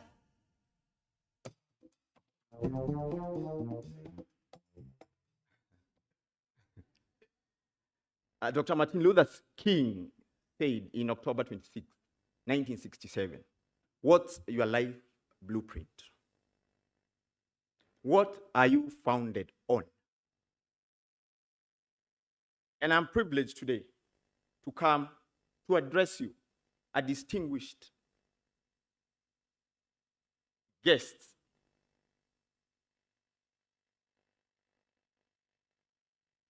Because we are part and parcel of the impact of Britam Foundation, that we have been impacted. And as I was coming today, I asked, and I'm happy someone said, Madam Catherine said, and Chairman, say that you have gone beyond numbers. It's more of impact. So you keep the word that you are enriching lives. From the village of Gatei, an ASAL area in Nyeri County, Kieni constituency. Britam came for us. And as I speak to you now, I am happy that I am a product of that school. And being a product of that school, I'm also happy that I can be able to share stories of where the ballast of my life was laid. And when Dr. Martin Luther King talked about the blueprint of life, he had 3 components that he did highlight. 1, you are somebodyness. You as a whole person, believing in self. 2, excellence. Are you excellent in what you're doing? Is our organizations excellent in what they are doing? And 3rd, love and compassionate. That beyond the numbers, beyond all of us being wherever we are, we need to reach out to someone else. That is impact. I want to ride on all established protocol. I want to salute you all. Good morning. As you've heard, my name is Mushemi Karari Mudhoni. I am the chairman of a small school called Gatei Primary School. And as I saw what is happening at the coast, it reminded me of a book by Barack Obama, The Audacity of Hope, where he talked that our stories are so intertwined. When those people were talking, I had like, it's my village mates talking, because they are saying the same thing. They are facing the same challenges we were facing. But here we are today, actually privileged to talk to you, because if you come to our school, Madam Catherine was there, I think we should not have been selected to come talk to you. But by God's grace, we are here, and we thank you most sincerely for being here. I want to start by putting into context what impact we've had. The MC told us to give stories, our first stories. And our stories, I told someone, is when I was growing up, I wanted to speak English. And that was one of the things that I really wanted to do. But my grandmother, because my mother was a kindergarten teacher and she started in this school, she could not be with us. So we were living with our grandmother. So you can imagine, you cannot go to talk to my grandmother about English. What we could do is in the evening, once we come from school, Gatei Primary School, we could go and fetch water. We could go tender at my grandfather's ngombes, and the usual things that happens in a village. But today,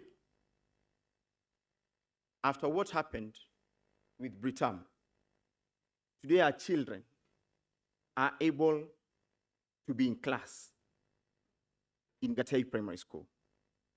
Today our children are healthy in Gatei Primary School. Today, a feeding program that we had started that was facing challenges is fully running in Gatei Primary School. Those are the impacts. Those are things that we are living, courtesy of the Britam Foundation. Without doubt, as you have said here, and as the chairman of Davis and Shatcliffe has said, that you have created a good ecosystem for us. Because we've been told when you talk about ecosystem shares rise, I don't know any share will rise here. But you have created a good ecosystem for us, that we are able to have children in class and children thriving. Let me put something in context. 3 years ago, I have been a chairman. This is my 3rd year. 3 years ago, our school was facing closure because it's a small school. It had barely 50 children. Today, we are at 100. But last year alone, by the dint of having a solar-powered borehole, because of the feeding program, we enrolled an extra 17 students in our school. An extra 17 students. And you know, I come from a village where the economic activity is quarry mining. So most of the boys, once they reach of age, wanaweza enda kwa quarry, wanaenda tu. Actually, our village, you'll find people exiting from primary to secondary school, tuko na ka-challenge kidogo. Tunafika 8, wanaenda probably polytechnic, village polytechnics, or wakienda sana ni mtu anaenda form 1, tuna kashida. But last year, a school that was in the brink of being closed, we produced 2 students. We have one that went to Chinga Boys, an extra county school, and one that went to Kanjori High School, still an extra county school. Out of that,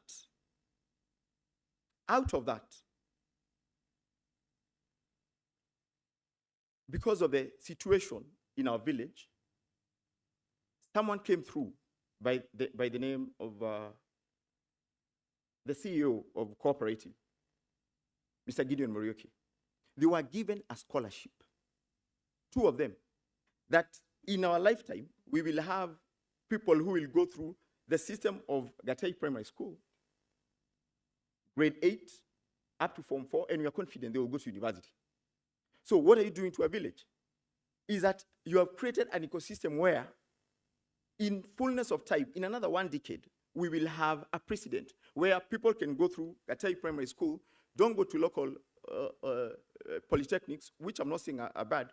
They go to good public secondary schools, and they exit to universities. What will happen? We will have a ripple effect of people who've gone through a system and will be willing to come back and take ownership of our society and transform the next generation.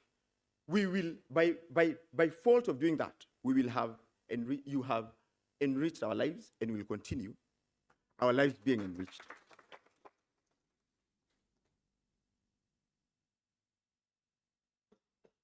They say success has 1,000 fathers, failure is an orphan. Since Britam came our way, we've become like the beautiful girl in the village. Every man wants to have a share of her. Last year, after Britam came, a couple of people came together, called themselves young professionals, and they did us a fully fledged computer lab. Fully fledged. Free Wi-Fi, 1 year. We had done the CDF when Madam Catherine was coming, had allocated for us 1.5 million to do a block, a renovation of our classes. After they've seen what we are doing, we were pitching for the other block. They are in a bad shape. They are in a bad shape. We were pitching for the other block to be done and an abolition to be done properly. After Britam came, in this year, we've been allocated another 1.5 million to do our abolition.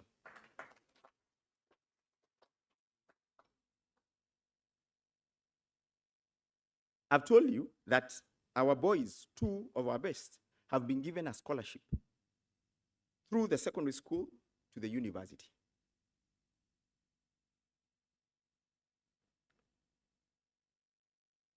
We've had a garden. You know, I think people take water for granted. We've had a garden. We were relying largely on goodwill of politicians. And you know, they are very good at speaking, but action, God will bless them. We were relying on their goodwill. They could give us, sometimes they give us 2 bags of maize. Then the parents could come together and pull the other maize. So we could have githeri hivi. But these days, we have a half acre that we've done greens. That every meal that we have in school, every meal is not plain githeri. It has some greens.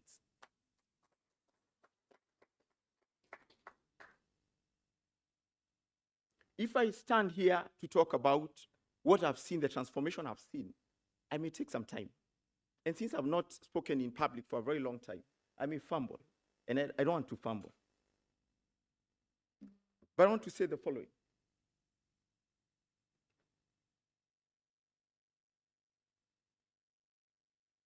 Chairman said that when you started, you never spoke a lot.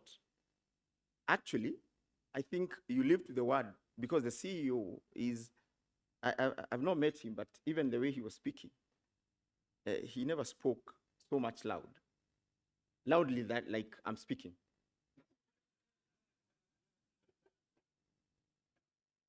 But if you look at the impact of what you're doing, if you look at the impact of those children speaking, then he talked more. These loudness in action than in talking. And Britam, keep doing that.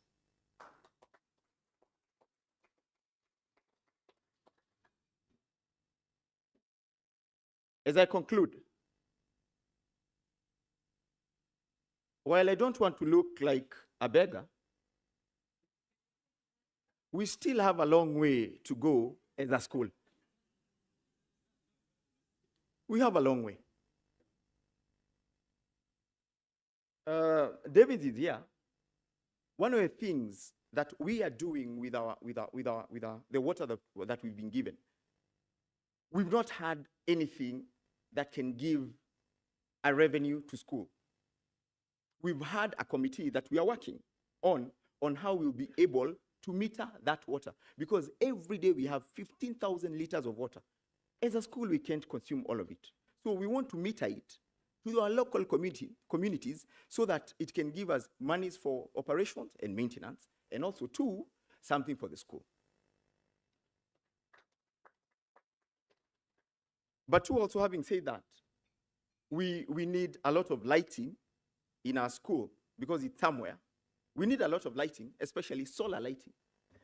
It can do very well, solar lighting to our school, just to ensure that the infrastructure that you put will not be vandalized in any day, because we will not have the capacity to put up that infrastructure. 2, in our strategic plan, we want to secure our school. We want to do a perimeter wall in our school. 3, in our school, the block that has not been done, we want to renovate it. So if you find it within your hearts to do that for us, we will be very, very, very grateful. If you find it within your hearts to do that for us.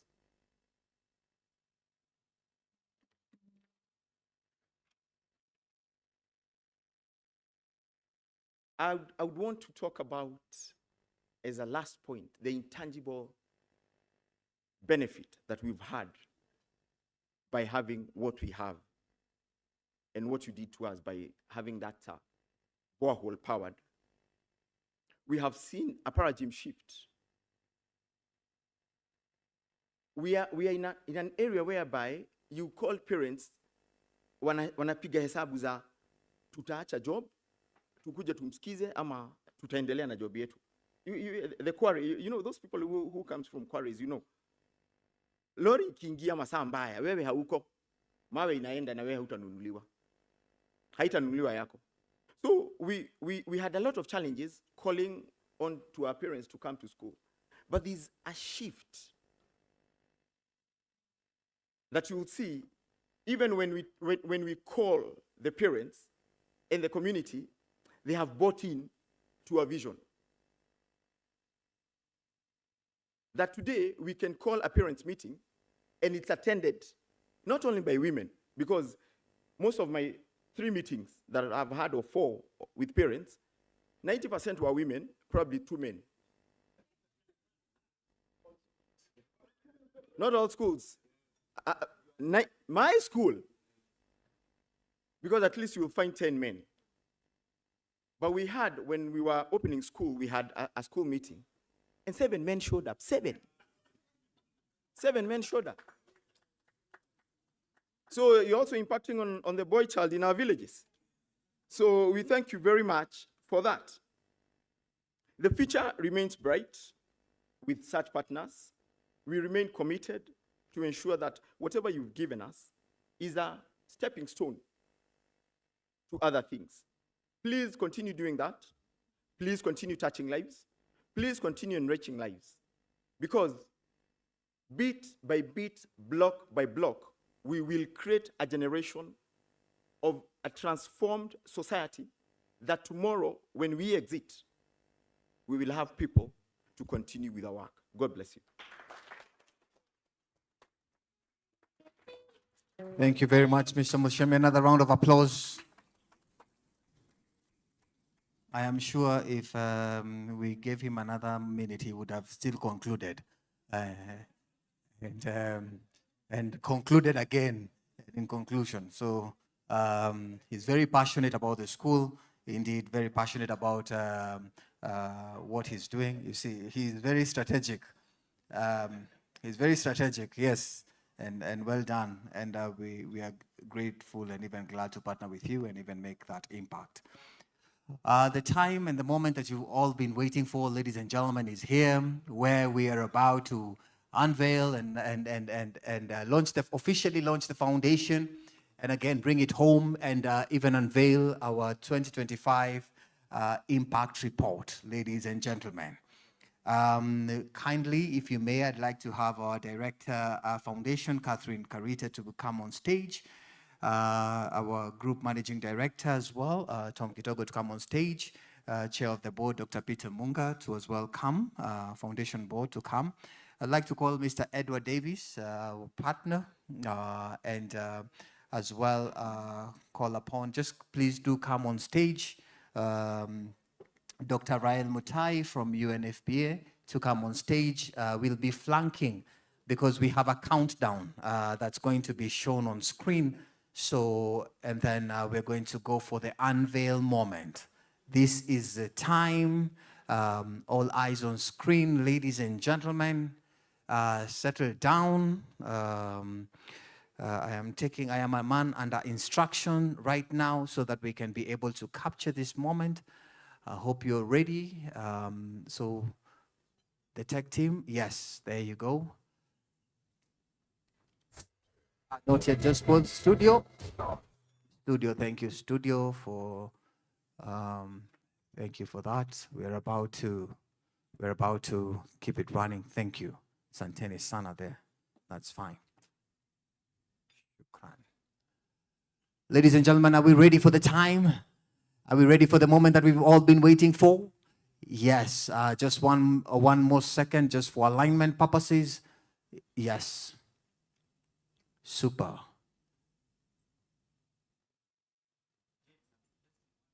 Yes, we are balancing the stage very fast. Yes. Awesome. Thank you. Thank you very much, and thank you, team.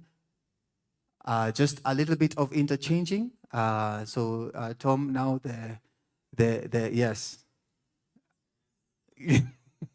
Yes, awesome. Are we ready? Yes, studio, we're ready. Let's go and get the countdown, ladies and gentlemen. Here we go. You can count together with us. 8. Are you ready? 7. 6. 5. Are you ready, ladies and gentlemen? Yes. 3. 2. one. There we have it. Amazing, amazing. A round of applause for the Britam Foundation, as well as the Impact Report 2025. Ladies and gentlemen, there we go. Yes. What an amazing season, an amazing time. Awesome. We'll all come to the front. We'll come to the front for our photo session. All right. Good stuff. Worry not. Allow us to lift it up a little bit higher. Yes, thank you very without hiding our face. There you go. Yes, so we'll have all of us now looking at the yes. Oh, one step forward, please. Another one. That's fine. Wanasema vunja mifupa kama bado. Thank you very much. Please looking at the gentleman waving at right there. And the members of press, with that, yes, thank you very much. Allow me to call upon, well, that one is still on stage at the middle. Fantastic. All right, Sampairos, thank you very much. Awesome. Allow me to call upon, yes, to call upon, please don't leave the stage, to call upon the partners who are present, all partners who are present. Yes. All right. So sorry. First and foremost, that's a good picture. Please, we're able to take that. All looking in front. Thank you. Yes. Directors who are present as well to join. The director is present. There you go. All looking there.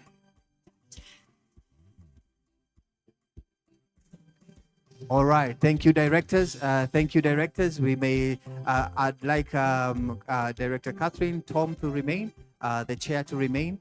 Please, directors, you can, yes, there you go. Let's take that picture, please. And our beneficiary, Mr. Musheme, please, chair, please come to the floor. Yes, there you go.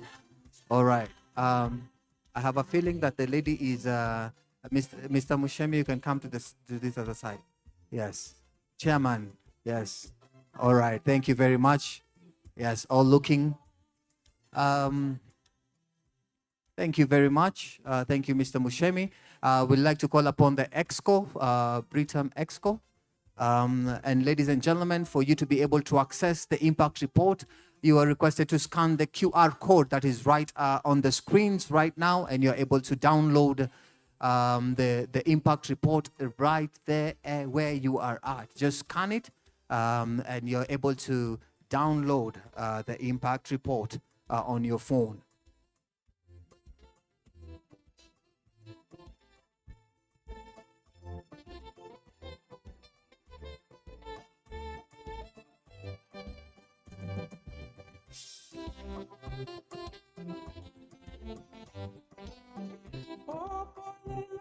All right, looking at the front. You okay? All right, thank you very much, EXCO. We'll request even Carita, GMD, to remain. We'll release our board chair. Thank you so much. I'd like to call Mr. Mushemi once more. Mr. Mushemi once more to come on stage. Thank you, Chair. Partners, be ready. Calling all the partners who are present. Are we good? We're okay with that photo? Thank you very much. Allow me to call all the partners. Please just remain on stage. We have Jumbo Charge who are here. We have UNFPA. We have Davis and Shartleaf. We have Child Fund Kenya. We have Oxfam. We have GIZ. We have the ministry who's here. And we have Malaika who are present. We've worked together with Malaika, indeed. All partners, this is our season. This is our time to take the photo.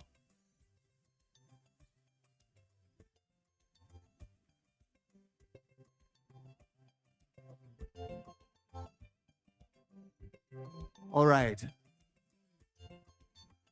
All looking at the front. Thank you very much. Thank you, great partners. Catherine and Tom will remain on stage. We'll call Mr. Mushemi one more time. Finally, Mr. Mushemi, you know you told us finally. One too many times, so finally, please do not. Yes. Yes, yes, just lift it up so that we can be seen. Looking straight up.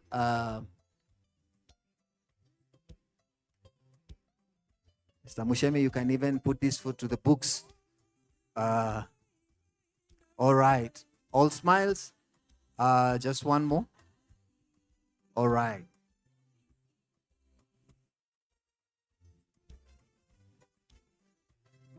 Okay.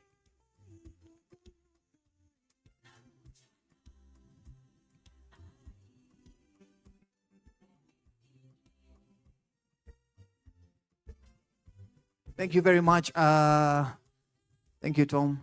Thank you, Catherine. Thank you, Mr. Mushemi, and thank you all. Ladies and gentlemen, allow me to, we need to return back the podium back on. So please don't be in a rush to leave. We'll definitely be taking more pictures. Your people need to know you are here. For those ones, please, we need to tell the publics, for the Gen Zs in the room and the millennials who are called illennials.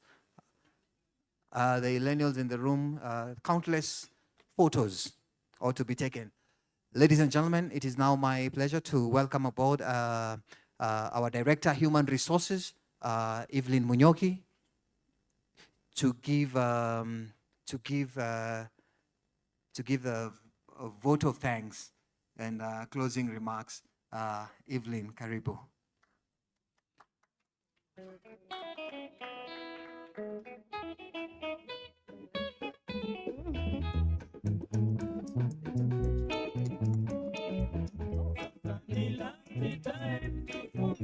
DJ, I don't know, this song that you are playing is very intentional. Ladies and gentlemen, Evelyn Munyoki, please, a round of applause for her. Thank you. Good morning, all. It's been such an amazing morning, and I just want to ride on the protocols that have already been established. Thank you so much.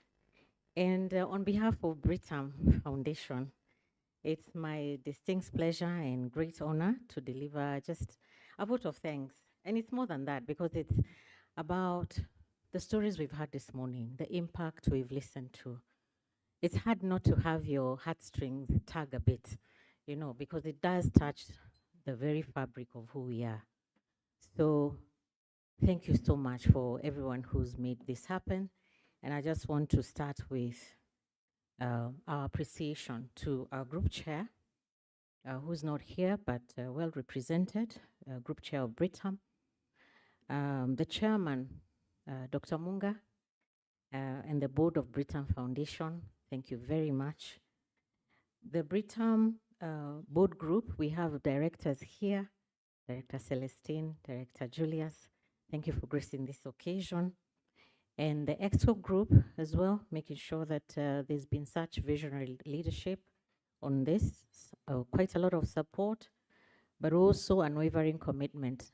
Not to mention the energy and commitment that comes from Catherine.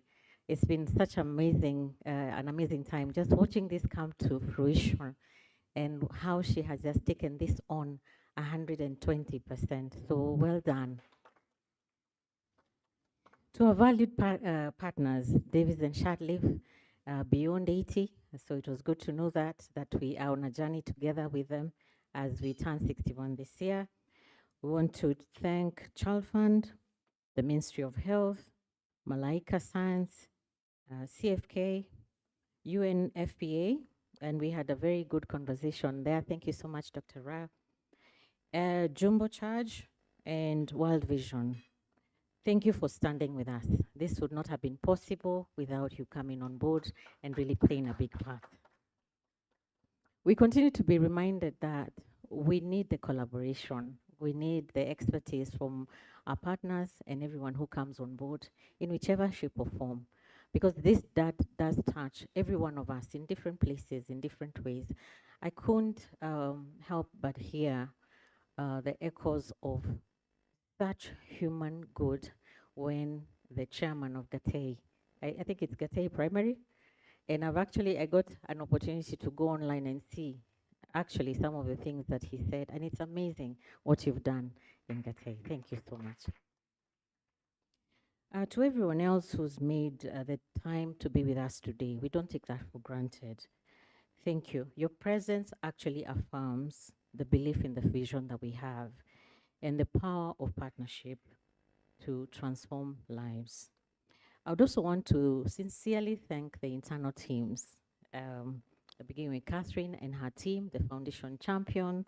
Well done. Thank you so much. We also have the marketing team and the team that's really helping run this event. Thank you, marketing team, marketing and brand. Well done. This is really a fantastic event. Thank you so much. And then, of course, we won't forget our procurement partners. Alan, here with your team, thank you for supporting this process to the point where we can have a fantastic event without having to worry whether we'll be bundled out of the room. Thank you. And we want to thank also members of staff who are also watching across our 7 countries and beyond. Thank you for making time to be part of this momentous occasion. Our appreciation also goes to our trusted vendors, True Black. Thank you for the stuff that you're seeing on here, the props, everything. Thank you for making this occasion memorable. We have Frontlight, so the guy who tells you waves to show you where the camera is. Thank you so much, Frontlight team, and the Radisson Hotel team as well. Any other partners I haven't mentioned, we really want to appreciate you for making this event more memorable, but also the attention to detail. If you've noticed something, there's been such attention to detail to what it is that we are doing this day. The person we normally forget to give a vote of thanks is our MC. MC, you've done a fantastic job. James Cairo, well done, well done. Thank you for making this flow very well. We obviously been put to task, making sure we can keep time. He told me I have 5 to 10 minutes. I will try and not launch the whole report here by keeping you an hour.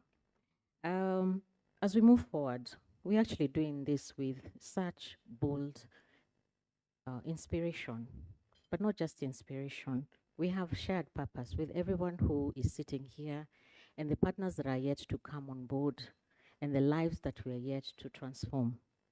We are very clear that this is an amazing continent to be on and to be able to touch the actual fabric of our society in such impactful ways. And so thank you all. We are committed to impacting 100 million lives by 2030. Thank you so much and God bless you. As I close, I also want to make sure I do not forget to thank God. He has been so gracious to us and all things have come together so well, and he does make things beautiful in his time. Thank you and God bless you all. Thank you very much, Evelyn. Asante sana. Ladies and gentlemen, it is again a delight to, when you launch things, you need to put icing on the cake.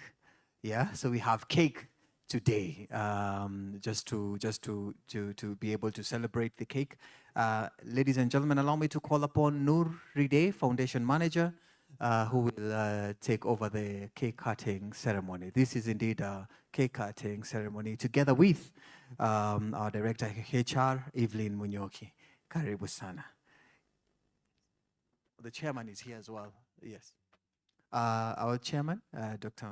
Monk.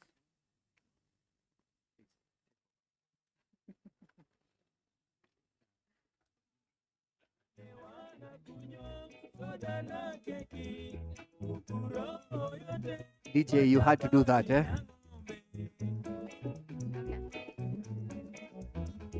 Ladies and gentlemen, so this is the cake cutting portion and hopefully the cake eating portion of the event. And MC has told me I can call anyone that I like to come cut the cake with us.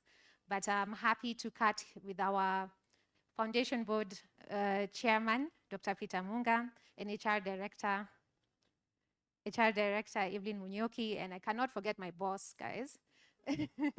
Catherine Carita, please come cut the cake with us.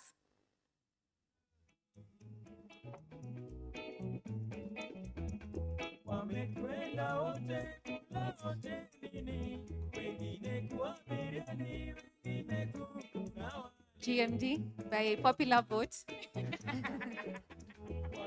Karibu. Okay. So I think we're ready to cut the cake.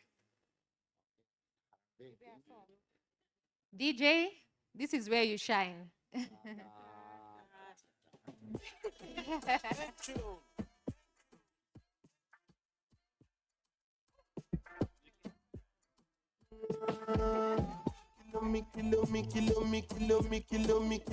Kilometers. I don't come kilometers. I don't walk that many kilometers. Thank you, thank you. From the teacher. I don't take part the game, she no Peter. Let us all celebrate them as they cut the cake and they share the cake together. Show you the confirm for your speaker. This time I call chopsticks for assistance. Show we they blow your mind, Afghanistan. Kilometer. You are reminded that a slice of cake will make sure that you run a kilometer for you to burn it. So don't worry.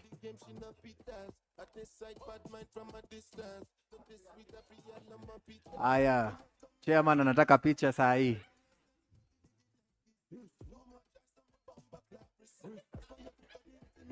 A round of applause. Yes. Hey. I don't walk that many kilometers. People think a picture and it just come. Like I just got pushed, like my money just come. Send them back to where they come from. For talking like the product of a torn condom. So Thank you, Chair. It's calling the directors. The director. Aha. So we'll have the cake be distributed. Please make sure that you be a partaker of the cake. I will not be judging you. The cameras will not be moving towards you, so don't worry. Don't feel guilty. Semania Foundation. You are enriching lives. Yes, by being a partaker. I like how the chair is actually making sure that his team is consuming some great, amazing, sweet stuff. I see the ex-Kotebo is looking at me suspiciously. Don't worry, we are coming. Cake is coming.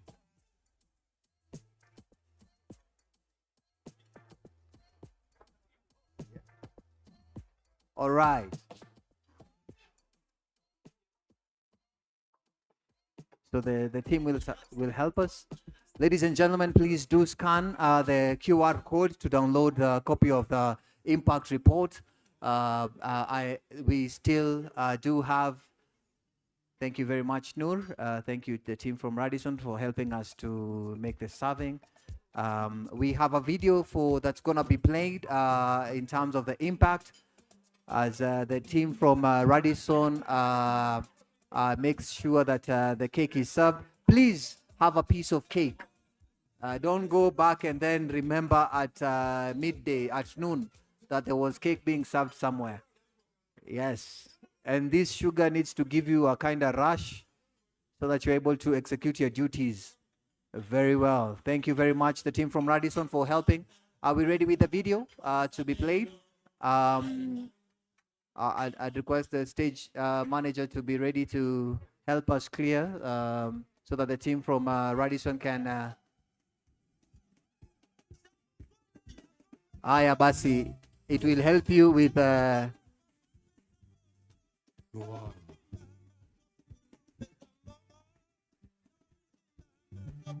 I don't know why the DJ is afraid to play some music.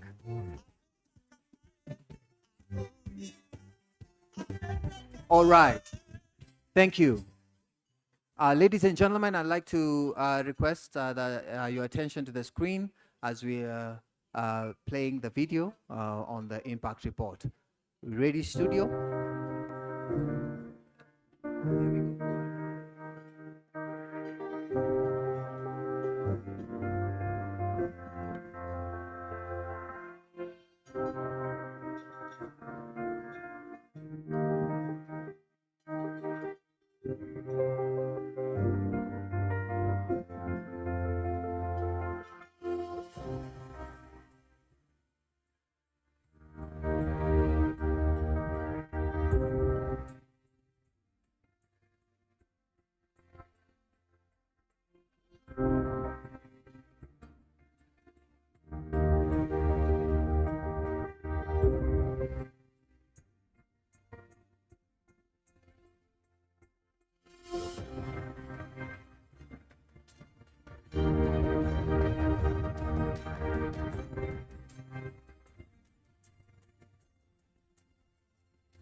Thank you very much, ladies and gentlemen. Please.